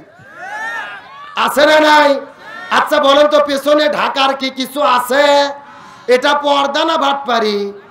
আরে নারী হলো ঘরের সব স্বামীর সেবা করে, এখন উল্টো দেখি নারীরা সব স্বামীকে ধরে আমারে। ঠিক? কারা কারা বইয়ের রাতে মার খাচ্ছেন হাত উঠান তো দেখি। এ উঠান উঠান। ওই যে এক চাচা রে, শুধু এক চাচা। আমার ভাইরা হাসার জন্য বলি নাই, শুধু এক চাচা না, অধিকাংশ স্বামী দিনে কিংবা রাতে বইয়ের কাছে মার খাইয়ে বসে আছে, কিন্তু লজ্জাতে বলে না। কিন্তু আমাদের দেশে যেরকম স্বামীকে মারা বউ আছে, একই রকম ভাবে বউকে মারা স্বামী আছে না নাই? এমনও স্বামী আছে বউ গরুর মতো পিটেন। জোরে বলেন কিসের মতো? হাতের মধ্যে লাঠি নিয়ে বউ কেমন জোরে মারা শুরু করছে, বলতিছে তুই আব্বা না বলা পর্যন্ত তোর মায়ের বন্ধ হবে না। এই বলে বউ মারা শুরু করছে, বউ মার সহ্য করতে না পারে বলছে আব্বা। পরের দিন ওই শয়তান হুজুরের ফোন দিয়ে বলতেছে হুজুর বউ তো আব্বা বললে ফতুয়া কি? আমি বললাম ফতুয়া পরে, আগে তোর বাটাম ফাটাতে হবে। এ কথা কন না কা? তার কারণ বলেন তো বউ কি মারা যাবে? হ্যাঁ, কে বলে মারা যাবে না? বউকে কখন কখন মারা যাবে আমার দিকে তাকান। আমি কি বলবো? জোরে বলেন বলবো? বউ যদি স্বামীর আনুগত্যের বাইরে কাজ করে, শরীয়ত বিরোধী কাজ করে, জেনা ব্যভিচার করে, তখন বউকে মারা যাবে। এখন মারবেন কোথায় কোথায়? আমার দিকে তাকান। মাথা বাপ, মুখ বাপ, পেট বাপ, পিঠ বাপ, কোমর বাপ, মাজা বাপ, হাঁটুর থেকে শুরু করে নিচ পর্যন্ত। কথা কি বুঝতে পেরেছেন? আর যেই বেদে মারবেন এই বেতের পরিমাপ হবে 1 বিঘের অর্ধেক, মানে হলো 1 মুষ্টি। এই ওয়াজ আমি 2 বছর আগে গাইবান্ধা জেলাতে করেছি। একটা যুবক বলতেছে হুজুর 1 মুষ্টি ধরবো কি আর মারবো কি? তখন আর একজন বলতেছে হুজুর ধরার পরে যদি কোনো মতো মাথা বার হয়ে থাকে ওই মাথা দিয়ে ঘুতো দেব হুজুর। এইরকম বাটপার আছে না নাই? ও তাও বউ মারবে। এখন বলেন তো বউ মারলে কি বউ ঠিক হবে? না, রাসূল বলেছেন মহিলাদের সৃষ্টি করা হয়েছে বাম পাজরের বাঁকা হাড় দিয়ে। জোরে বলেন কি হাড়? আর বাঁকা আরক যদি হাতুর দিয়ে মারে সোজা করতে চান সোজা হবে, ভেঙে মচকে যাবে। এই জন্য বউদেরকে মারে নয়, বউদেরকে ভালোবাসা দিয়ে সোনা ময়না কলজে টিয়ে পাখি বলে আপন করতে হবে। জোরে বলেন সুবহানাল্লাহ। মেয়ে মানুষ যা খুশি হয়েছে ভাই, যেই রকম হুজুরি তো দরকার। আলোচনা কি চলবে? আলোচনা চলছে। কিন্তু কোনো ওটাউটি করা যাবে। তাহলে ফাতেমা জান্নাতি নাদের সর্দারনি হলো কিসের কারণে? আরো জোরে বলেন। আমার বন্ধুগণ, মুসলমান ভাইরা, গভীর মনোযোগ। খাদিজাকে আল্লাহ তাআলা জান্নাতের সুসংবাদ দিলেন। তারপরও খাদিজা আল্লাহর সঙ্গে কেমন সম্পর্ক রেখেছেন, গভীর মনোযোগ। এতক্ষণ পর্যন্ত আনন্দ করে করে, মজা করে করে অনেক আলোচনা আপনাদের মধ্যে শোনাইছি। শেষ 5টা মিনিট কথা বলবো। এই কথাগুলো ভালো করে অন্তরের মধ্যে ঢোকানোর চেষ্টা করবেন। আমার নবীজি আসর নামাজ পড়ে আস্তে করে বিবি খাদিজার ঘরের মধ্যে প্রবেশ করলো। ওই বিবি খাদিজার ঘরের মধ্যে প্রবেশ করার পরে লক্ষ্য করে দেখে ওই বিবি খাদিজা ওই ঘরের ভেতরে গড়াগড়ি দিয়ে তিনি কান্না করতেছে। রাসূল ডাকতে বলে, খাদিজা তুমি কেন কান্না করো? কান্না করার কারণটা জানতে চাই, বলো তো রে খাদিজা। খাদিজা বলে, ইয়া রাসূলুল্লাহ, আসর নামাজ পড়ে আমি যখন দু চোখ বন্ধ করেছি, দু চোখ বন্ধ করার সাথে সাথে অন্ধকার কবর আমার চোখের সামনে এসে হাজির হয়ে গেছে। চোখ বুঝিলে দুনিয়ায় আন্ধার, কিসের টাকা, কিসের বাড়ি, কিসের জমিদার, চোখ বুঝিলে দুনিয়ায় আন্ধার। এ ঠাকুরগার মুরব্বী বাবাজেরা, গভীর মনোযোগ। যতক্ষণ আমাদের চোখ খালি থাকে মনে হয় ওই বাড়ি আমার, ওই গাড়ি আমার, ওই জমি আমার, ওই সম্পদ আমার। আসলে কিছু আমার না রে। দু চোখ বন্ধ করলে অন্ধকার কবর ছাড়া কিছুই দেখা যায় না। এই জন্য খাদিজা বলি, ইয়া রাসূলুল্লাহ, আসর নামাজ পড়ে আমি যখন দু চোখ বন্ধ করেছি অন্ধকার কবর আমার চোখের সামনে এসে হাজির হয়ে গেছে। রাসূল বলে, খাদিজা তোমার কোনো টেনশন করা লাগবে না, আল্লাহ তাআলা তোমাকে সরাসরি সালাম জানাইয়া দিয়েছে, জান্নাতি বলে সার্টিফিকেট দিয়েছে, এত টেনশনের দরকার নাই। খাদিজা বলে, ইয়া রাসূলুল্লাহ, আমি মৃত্যুবরণ করে অন্ধকার কবরের মধ্যে বিদায় নিয়ে চলে যাব, তবে আমার মৃত্যুর আগে আপনার কাছে 3টে ওসিয়ত আছে। ইয়া রাসূলুল্লাহ, আপনার কাছে 3টে ওসিয়ত করতে চাই, এই 3টা সব আপনার কাছে চাইতে চাই, এই 3টা সব আপনি পূরণ করবেন দয়া করে। রাসূল ডাকতে বলে, খাদিজা রে, আমার কাছে তুমি কি চাইতে চাও বলো তো দেখি।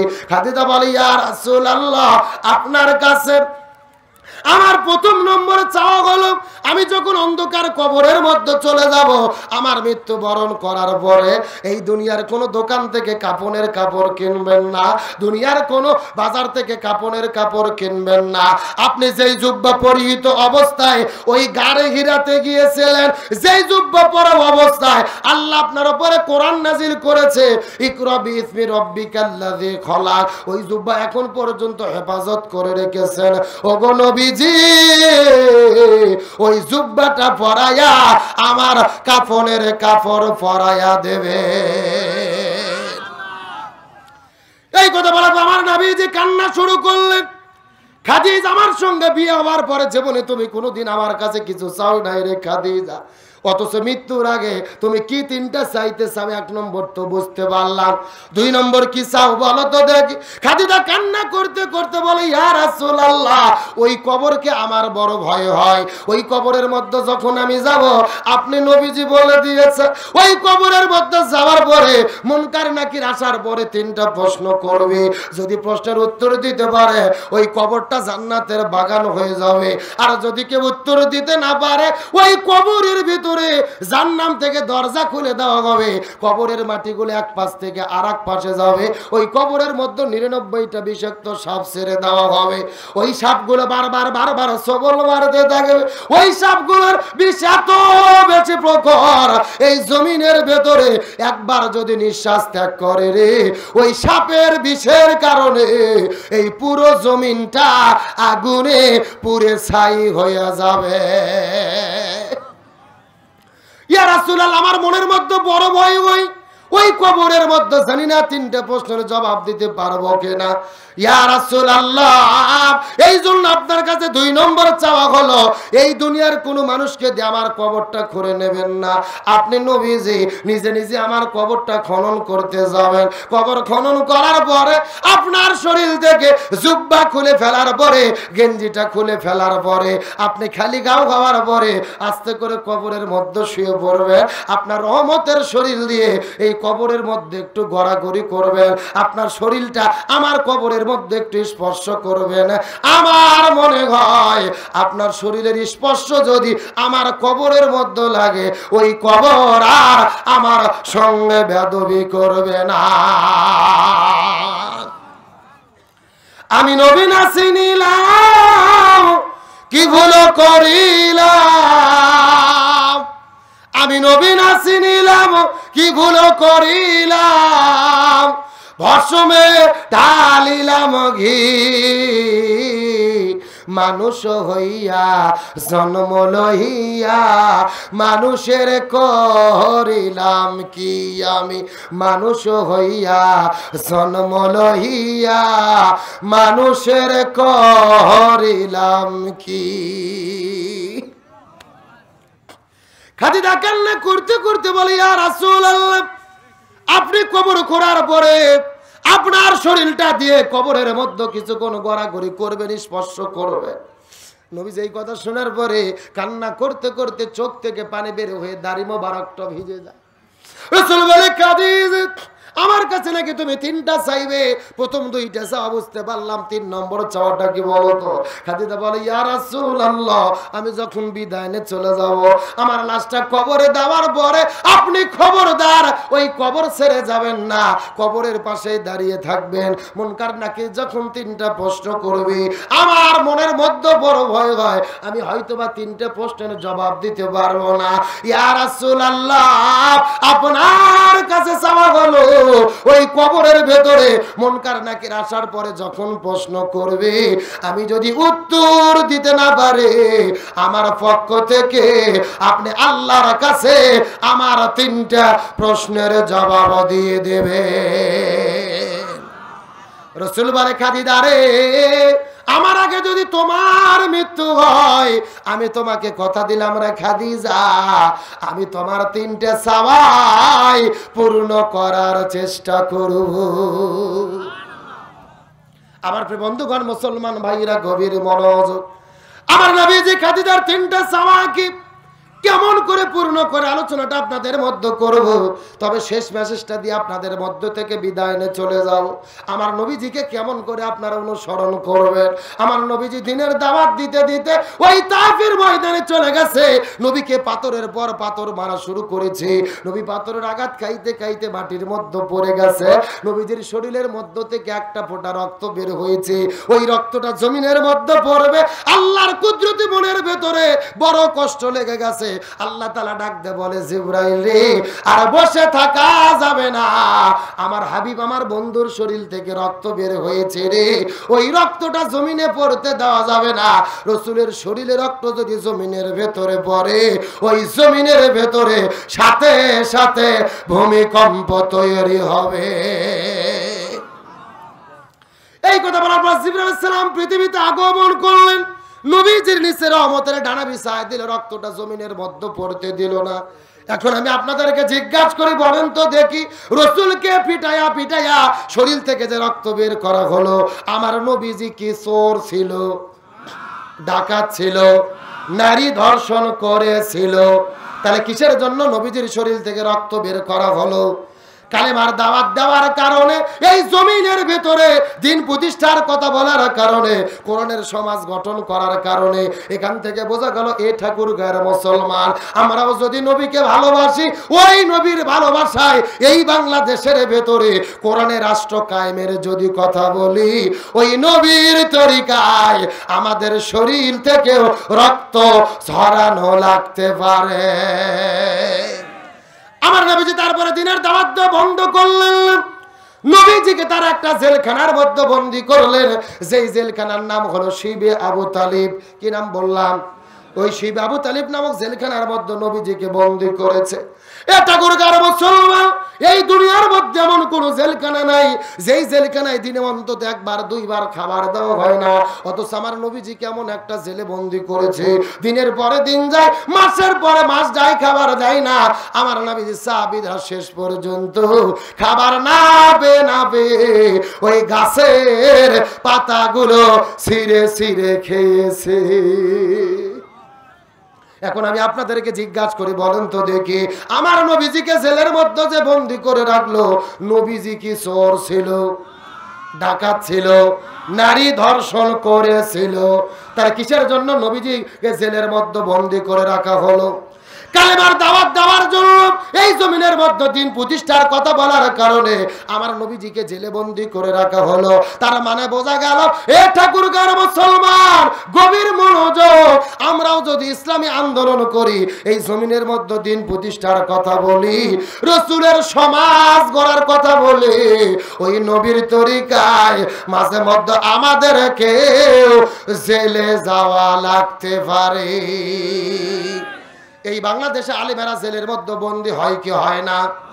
আমাদের প্রিয় ভাই মুফতি আমির হামজা, শাইখুল হাদিস আল্লামা মামুনুল হক শিশু বক্তা নামে পরিচিত রফিকুল ইসলাম মাদানী, ওই যে কোরআনের পাখি আল্লামা দিলওয়ার হোসেন সাইদি, অর্ধশত বছর ধরে কোরআনের মাহফিলে যিনি আলোচনা করেছে, যার আলোচনা শোনার পরে হাজারো মানুষ কালেমা পড়ে পড়ে মুসলমান হলো, যেই মানুষটাকে কাবা ঘরের মধ্যে ঢুকে নামাজ পড়ানোর অনুমতি দেওয়া হলো, যেই মানুষটাকে বুকের মধ্যে ধরে কাবা শরীফের ইমামে চুমু খাইলো রে, ওই কোরআনের পাখি আল্লামা সাইদি 13 বছর ধরে জেলে বন্দী থাকার পরে এই জায়গার মধ্যে শেষ নয়, হসপিটালের মধ্যে ভর্তি করে ইনজেকশনের মধ্যে বিষ ঢুকায়া ওই সিরিজ দিয়ে আল্লামা সাইদিকে তারা হত্যা করেছে। আর জোরে বলেন কথা ঠিক কিনা? আল্লামা সাইদি, মুফতি আমির হামজা, আল্লামা মামুন, উপমহাদেশের বিখ্যাত হাদিস বিশারদ, বিখ্যাত হাদিস বিশারদ, বিখ্যাত হাদিস বিশারদ মুফতি কাজী ইব্রাহিমকে পর্যন্ত তারা ছাড় দেয় নাই, বছরের পর বছর জেলে বন্দী করে রেখেছিল। সেই মুফতি কাজী ইব্রাহিম, যিনি 40 দিনে কোরআনের হাফেজ হয়েছিল, হাদিসের গ্রন্থ যারা মুখস্থ, এই মানুষটাকে বছরের পর বছর জেলে বন্দী করে রাখলো। তিনি জেল থেকে মুক্তি হওয়ার পরে বিদেশে গিয়েছিল। আজকে মুফতি কাজী ইব্রাহিম হুজুর বীরের বেশে আবারও স্বাধীন দেশে প্রত্যাবর্তন করেছে, ফিরে এসেছে, চিৎকার করে বলেন আলহামদুলিল্লাহ। আজকে মুফতি কাজী ইব্রাহিম ফিরে এসেছে, আমাদের মনের মধ্যে আনন্দ। তিনি বিখ্যাত হাদিস বিশারদ, অচিরেই তিনি কোরআনের ময়দানে ফিরবে, আবারও কোরআনের কথা বলবে ইনশাআল্লাহ। বলেন, এই মুফতি কাজী ইব্রাহিম সূরা ইউসুফের তাফসীর করতে গিয়ে বলেছিল, আল্লামা সাইদির বিরুদ্ধে তোমরা ষড়যন্ত্র করেছো। এই পৃথিবীর এই 20 শতাব্দীর ইউসুফ ছিল আল্লামা সাইদি। আল্লাহু আকবার বলেন। উনি কোরআনের তাফসীর প্রমাণ করে বলেছিল, যেই রকম মিশরে ইউসুফ আলাইহিস সালাম ছিল, বাংলাদেশে একজন আল্লামা সাইদি ছিল, তোমরা তাকে হত্যা করেছো, তোমাদের পরাজয় অনিবার্য। এই কথা যখন মুফতি কাজী ইব্রাহিম বলল, তাকে হিংসা করে জেলের মধ্যে ঢুকানো হলো, এমনকি দেশ থেকে বের করে দেওয়া হলো। মুফতি কাজী ইব্রাহিম দেশে ফিরেছে, জালেমদের বাচ্চাদের নামগন্ধ বাংলাদেশে নাই। এই কথা কন না কা? এই গত 16 বছরে জামাত বিএনপিকে শেষ করার চেষ্টা করেছে, জামাত বিএনপি শেষ হয়নি। আর স্বৈরাচার হাসিনা যখন পালিয়ে গেল, এমপি মন্ত্রী এমনকি গ্রামে পাড়া মহল্লায় ছুটকে ফাটকে তেল তেলা গোয়েন্দার নেতাও এলাকা ছাড়া হয়েছে। এ কথা কন না কা? ওরা জামাত বিএনপিকে শেষ করতে পারেনি, নিজেরা শেষ হয়েছে। কিন্তু আমার মনের মধ্যে একটা কষ্ট, মুফতি কাজী ইব্রাহিম হুজুরের জন্য দোয়া করি, আল্লাহ তাকে সুস্থ রাখুক, আবারও কোরআনের ময়দানে ফিরিয়ে আনুক, আবারও হাদিসের দার্স দেওয়ার সুযোগ দিক, বলেন আমিন। কিন্তু আমার মনের মধ্যে একটা কষ্ট, ওই আল্লামা সাইদি যদি বেঁচে থাকতো, কাজী ইব্রাহিম ফিরে এসেছে, আজারি দেশে ফিরেছে, রফিকুল ইসলাম মাদানী মুক্তি পেয়েছে, আল্লামা সাইদি যদি বেঁচে থাকতো, আর যদি তিনি মুক্ত হয়ে আমাদের মাঝে ফিরে আসতো, এই বাংলাদেশের ইতিহাস পরিবর্তন হয়ে যেত। কিন্তু আমাদের মনে কষ্ট, আমরা আজারিকে ফিরে পেয়েছি, মুফতি কাজী ইব্রাহিমকে ফিরে পেলাম, আল্লামা মামুনুল হককে পেলাম, কিন্তু কোরআনের পাখি আল্লামা সাঈদীকে আর আমরা ফিরে পেলাম না। ওই আল্লামা সাঈদী সারাটা জীবন দুইটা স্বপ্ন দেখে গেছে। এক নম্বর স্বপ্ন, আল্লাহ আপনি আমাকে শাহাদতের মৃত্যু দান করবেন। তার এই চাওয়াটা পূর্ণ হয়েছে। কারণ হলো আল্লামা সাঈদীকে হসপিটালে বন্দি করে যেই ডাক্তারকে চিকিৎসা করার দায়িত্ব দিয়েছিল, এই ডাক্তারের নাম হলো ডাক্তার মোস্তফা জামান। এই ডাক্তার কোন ডাক্তার? যেই ডাক্তার 2013 সালে শাহবাগের গণজাগরণ মঞ্চে দাঁড়িয়ে স্লোগান দিয়েছিল, ছতে সাঈদী তুই রাজাকার, তুই রাজাকার, রাজাকারের ফাঁসি চাই। যেই লোকটা আল্লামা সাঈদীর ফাঁসি চাইলো, ওই লোকটাকে দিল চিকিৎসা করার দায়িত্ব। আমাদের বগুড়ার ভাষায় বলে শিয়ালের কাছে ছাগল বাগি। ওই হসপিটালের দুইটা নার্স বলেছে, এই ডাক্তার মোস্তফা জামান যখন আল্লামা সাঈদীর শরীরে ইনজেকশন পুশ করেছে, তার কিছুক্ষণ পরে আল্লামা সাঈদী এই জমিন থেকে বিদায় নিয়ে চলে গেছে। তার মানে বোঝা গেল আল্লামা সাঈদীর মৃত্যু কোনো স্বাভাবিক মৃত্যু ছিল না, এটা পরিকল্পিত হত্যাকাণ্ড। সুতরাং বর্তমানে বাংলাদেশের তত্ত্বাবধায়ক সরকারকে বলবো, ওই আল্লামা সাঈদীকে চিকিৎসা দেওয়ার নামে যারা ষড়যন্ত্র করে পরিকল্পিতভাবে মৃত্যুর দিকে ঢলে দিয়েছে, এদের বিচার কার্য সম্পাদন করে এদেরকে ফাঁসির দড়িতে ঝুলাতে হবে। আমরা বিচার চাই কি চাই না? আর আল্লামা সাঈদীর 2 নম্বর চাওয়া ছিল, আল্লাহ একটা বার এই বাংলাদেশে কোরআনের রাষ্ট্র কায়েম হয়েছে, এটা না দেখা পর্যন্ত আমাকে তুমি মৃত্যু দিও না। আল্লামা সাঈদী সারা জীবন স্বপ্ন দেখেছে এই বাংলাদেশে যেন কোরআনের রাষ্ট্র কায়েম হয়। এখন আপনাদের জিজ্ঞেস করি, বাংলাদেশে কি কোরআনের রাষ্ট্র কায়েম হয়েছে? জোরে বলেন হয়েছে? এই জন্য আপনাদেরকে বলবো, শুধুমাত্র আল্লামা সাঈদীর নাম শুনে আবেগে কান্না করলে হবে না, ভালোবাসা দেখালে হবে না। আল্লামা সাঈদীর স্বপ্ন পূরণের জন্য, এই বাংলাদেশে কোরআনের রাষ্ট্র কায়েম করার জন্য বাংলাদেশে নতুন করে একটা সুযোগ এসেছে। 54 বছর পার হয়ে গেছে, এক দল এসেছে আর এক দল চলে গেছে, আমরা শান্তি পাইনি। আজকে পরিষ্কার করে বলতে চাই, আগামীতে পরিষ্কার স্লোগান, সব দল দেখা শেষ, আগামীতে আলেমদের নেতৃত্বে কোরআনের বাংলাদেশ। আর আল্লামা সাঈদীর স্বপ্ন পূরণ করার জন্য, এই বাংলাদেশে দ্বীন ইসলাম কায়েম করার জন্য হাতে হাত রেখে ইসলামী আন্দোলনের কর্মী হয়ে ইকামতে দ্বীনের কাজ করে এই বাংলাদেশে কোরআনের রাষ্ট্র কায়েম করে আল্লামা সাঈদীর স্বপ্ন পূরণ করতে, কাজ করতে কারা কারা রাজি আছেন? দুটো হাত আল্লাহকে তুলে দেখান।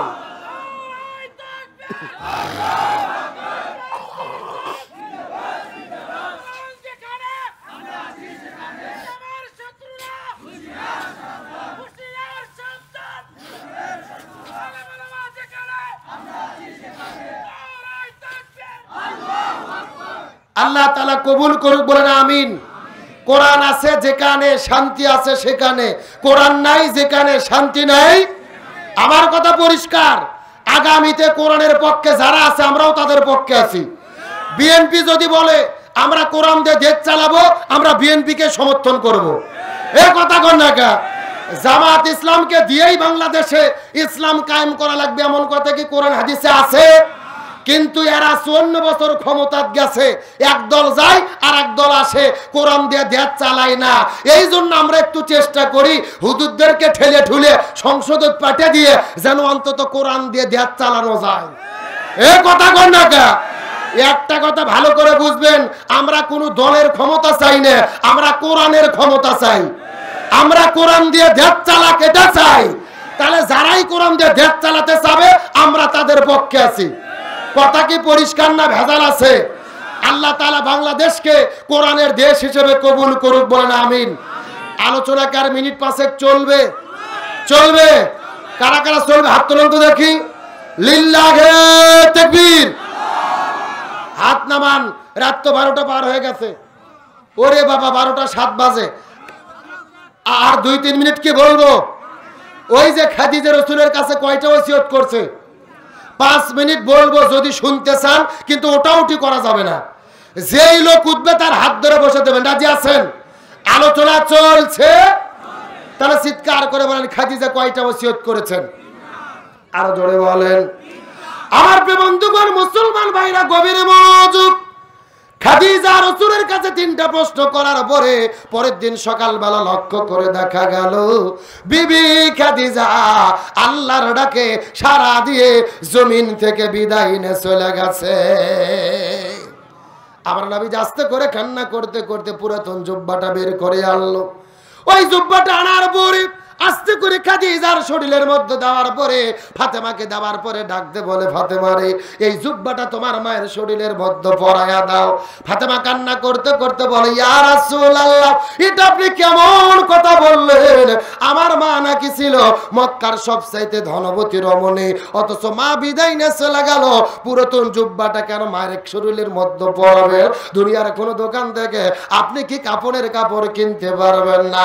রাসূল বলে, ফাতেমা রে, তুই ছোট্ট মানুষ, তুই বুঝতে পারবি না, এই কাপড় কোন সাধারণ কাপড় নয়, এই জুব্বার সঙ্গে আছে আমার আল্লাহর কোরআনের সম্পর্ক। এই কথা বলার পরে জুব্বাটা যখন আস্তে করে খাদিজার শরীরে পরায় দেওয়া হলো, নবী আস্তে করে কবর করতে গেলেন। কবরটা খনন করার পরে, কবরের মধ্যে নামার পরে শরীরের মধ্যে থেকে কাপড় চোপড় আর গেঞ্জি গুলো খোলার পরে নবী আস্তে করে কবরের মধ্যে গড়াগড়ি করলো। নবী কবর থেকে উঠে গেলেন। জানাজা হয়ে গেল, খাদিজাকে কবরের মধ্যে ঢুকাইয়া দিল। আসর নামাজ পার হয়ে যায়, মুনকার নাকির আসে না। মাগরিবের নামাজ পার হয়ে যায়, মুনকার নাকির আসে না। রাতের 10টা পার হয়ে গেল, তারপরে মুনকার নাকির আসে না। আমার নবীজি বড় টেনশনের মধ্যে পড়ে গেলেন। খাদিজার 2টা চাওয়া পূর্ণ করেছে, আর একটা চাওয়া কি পূর্ণ করা যাবে না রে? খাদিজার প্রশ্নের জবাব কি দেওয়া যাবে না? আমার নবীজি সিজদায় যাওয়ার পরে কান্না করতে থাকতেছে। নবীজি জবাব দিতে পারে কি পারে না জানার দরকার আছে না নাই? কিন্তু চিৎকার করে বলেন তো দেখি, রাসূলের জীবনে স্পেশাল গুণ বলেছিলাম কয়টা? আরো জোরে বলেন। তার মধ্যে প্রথম নম্বর গুণ হলো শ্রেষ্ঠ আদর্শ। 2 নম্বর গুণটা কি? এই সম্পর্কে আল্লাহ কোরআনের মধ্যে বলেন, ওয়া ইন্নাকা লাআলা খুলুকিন আযীম। আরো জোরে বলেন আল্লাহু আকবার। সূরা কলম 29 নম্বর পারা 3 নম্বর পৃষ্ঠার 12 নম্বর লাইন 4 নম্বর আয়াতে কারিমা। তাফসীর ইবনে কাসিরের মধ্যে থেকে বলতেছি, আল্লাহ বলে পৃথিবীর মানুষেরা মনোযোগ দিয়ে শুনে নাও, নবীর জীবনের মধ্যে আমি আল্লাহ 3টি স্পেশাল গুণ দান করেছি। তার মধ্যে প্রথম নম্বর গুণ হলো শ্রেষ্ঠ আদর্শ, আর 2 নম্বর গুণ হলো শ্রেষ্ঠ চরিত্র। সুবহানাল্লাহ বলেন। কিছু সাহাবী যাওয়ার পরে আম্মাজান মায়েশা সিদ্দিকাকে জিজ্ঞেস করে বলে, আম্মাজান মায়েশা সিদ্দিকা, আপনি একটু দয়া করে বলেন তো দেখি রাসূলের চরিত্রটা কেমন ছিল? আয়েশা ডেকে বলে, তোমরা কি কোরআন পড়ো নাই? সাহাবীরা বলে, হ্যাঁ আমরা কোরআন পড়েছি। আম্মাজান মায়েশা সিদ্দিকা বলে, ভালোভাবে জেনে নাও, পবিত্র কোরআন ছিল যেমন, আমার নবীজির চরিত্র ছিল তেমন। 1 নম্বর শ্রেষ্ঠ আদর্শ, 2 নম্বর শ্রেষ্ঠ চরিত্র, 3 নম্বর গুণ সম্পর্কে আল্লাহ কোরআনের মধ্যে বলেন, ওয়া মা আরসালনাকা ইল্লা রাহমাতাল লিল আলামিন। সূরা আম্বিয়া 17 নম্বর পারা 13 নম্বর পৃষ্ঠার 6 নম্বর লাইন 107 নম্বর আয়াতে কারিমা আল্লাহ তাআলা বলেন, আসমান বলো, গ্রহ বলো, নক্ষত্র বলো, জ্যোতিষ্ক মণ্ডলী বলো, নিহারিকা বলো, এই মহাবিশ্বের মধ্যে আমি আল্লাহ যতগুলো জগৎ সৃষ্টি করেছি রে, প্রত্যেকটা জগতের ভেতরে আমি আমার নবীকে রহমত স্বরূপ প্রেরণ করেছি। তাহলে নবীজির জীবনে স্পেশাল গুণ হলো 3টা। 1 নম্বর শ্রেষ্ঠ আদর্শ, 2 নম্বর শ্রেষ্ঠ চরিত্র, 3 নম্বর শ্রেষ্ঠ রহমত। এই শেষ কথা আমার দিকে তাকান, চিৎকার করে বলেন, নবীজির জীবনে স্পেশাল গুণ কয়টা? 1। কে রে ভাই, মুখস্থ করলে কি গুণ হবে? তাফসীর মাহফিল কিছু শিখে যান। শ্রেষ্ঠ আদর্শ, 2 শ্রেষ্ঠ চরিত্র, 3 শ্রেষ্ঠ রহমত, শ্রেষ্ঠ আদর্শ, শ্রেষ্ঠ চরিত্র, শ্রেষ্ঠ রহমত। চিৎকার করে বলেন, নবীজির জীবনে স্পেশাল গুণ কয়টা? আরো জোরে, জোর হলো না? 1 2 3। এ ঠাকুরগার মুসলমান গভীর মনোযোগ।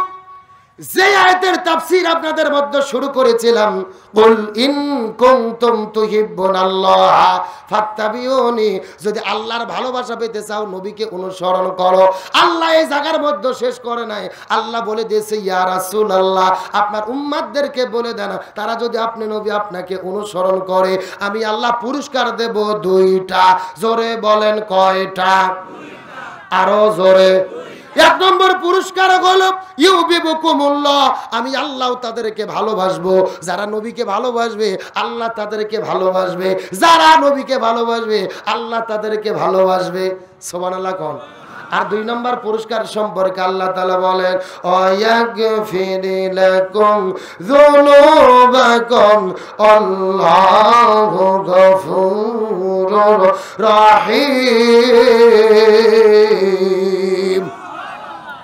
আল্লাহ তাআলা বলেন আমি তাদের জীবনের যত গুনাহ আছে সবগুলো গুনাহকে মাফ করে দিয়ে তাদের নামকে জান্নাতের খাতায় লিখে দেব। সুবহানাল্লাহ বলেন। তাহলে বলেন আমরা আল্লাহর ভালোবাসা চাই কি চাই না? জান্নাত পেতে চাই কি চাই না? কারা কারা আল্লাহর জান্নাত চাই হাত তোলেন। লিল্লাহি তাকবীর। হাত নামান। যদি আল্লাহর ভালোবাসা পেতে চাই, জান্নাত পেতে চাই, আমল হলো মাত্র একটা, অনুসরণ করব কাকে? বুঝে শুনে কথা বলেন কাকে? এখন বলেন অনুসরণ কি অর্ধাবর্তী না পুরোপুরি? খুব ভালো করে কোন অর্ধাবর্তী না পুরোপুরি? আমরা খাওয়ার শেষে মিষ্টি খাওয়া সুন্নাত পালন করি, দাড়ি রাখি, মাথায় টুপি রাখি, কিন্তু জেলে যাওয়া সুন্নাত, শরীরে রক্ত দেওয়া সুন্নাত, ওই সুন্নাত পালন করতে চাই না। এ কথা কর না কে? আমরা যদি ওয়াজ করি খাওয়ার পরে মিষ্টি খাওয়া সুন্নাত, সবাই বলে সুবহানাল্লাহ সুবহানাল্লাহ, তার মানে আরো খাবার চাই।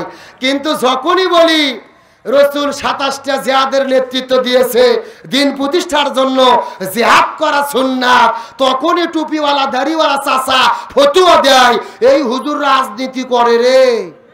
কথা কর না কে? তার মানে ওর মিষ্টি খাওয়া ভালো লাগে, জিহাদ করা ভালো লাগে না, দিন কায়েম ভালো লাগে না। একটা কথা ভালো করে মনে রাখবেন, যারা দাড়ি ভালোবাসে, টুপি ভালোবাসে, রাসূলের জিহাদ ভালোবাসে না, এই জমিনে দিন কায়েম ভালোবাসে না, এরাই হলো মুনাফিকের যোগ্য উত্তরসূরি। ওই মুনাফিকের সর্দার আব্দুল্লাহ ইবনে উবাই রাসূলের পিছে নামাজ পড়তো, দাড়ি ছিল, টুপি ছিল, রাসূলকে নেতা মানতো না, আর জমিনে দিন কায়েম হোক এটা মানতো না। তার মানে বোঝা গেল মুসলমান হয়ে যারা দিন কায়েম চাবে না এরা কি? জোরে করে এরা কি? এরা হলো মুনাফিক। তাহলে পরিপূর্ণ ইমানদার যদি হতে চাই, যেই নবীর সুন্নাত দিয়ে ভাত খাবো, যেই নবীর সুন্নাত দিয়ে টুপি পরবো, ওই নবীর সুন্নাত দিয়ে এই দেশটাও কোরআন দিয়ে চালাতে হবে। আর এই পরিপূর্ণ সুন্নাত যদি জমিনে কায়েম করতে চাই তাহলে শান্তি এবং মুক্তি, নতবা মুক্তি পাওয়া সম্ভব। আল্লাহ আমাদের রাসূলের প্রত্যেকটা সুন্নাত পালন করার তৌফিক দিক, বলেন আমিন। তাহলে নবীজি খাদিজার 3 নম্বর চাওয়া পূর্ণ করতে পারে কি পারে না জানার দরকার আছে না নাই? আমি কি বলবো? আমার নবীজি খাদিজার কবরের পাশে পাশে কান্না করে যখন রাতটা গভীর হয়ে গেল, কান্না করতে করতে বলে আল্লাহ খাদিজার 3টে চাওয়া পূর্ণ করেছি, সে চাওয়াটা কি পূর্ণ করতে পারবো না নাকি?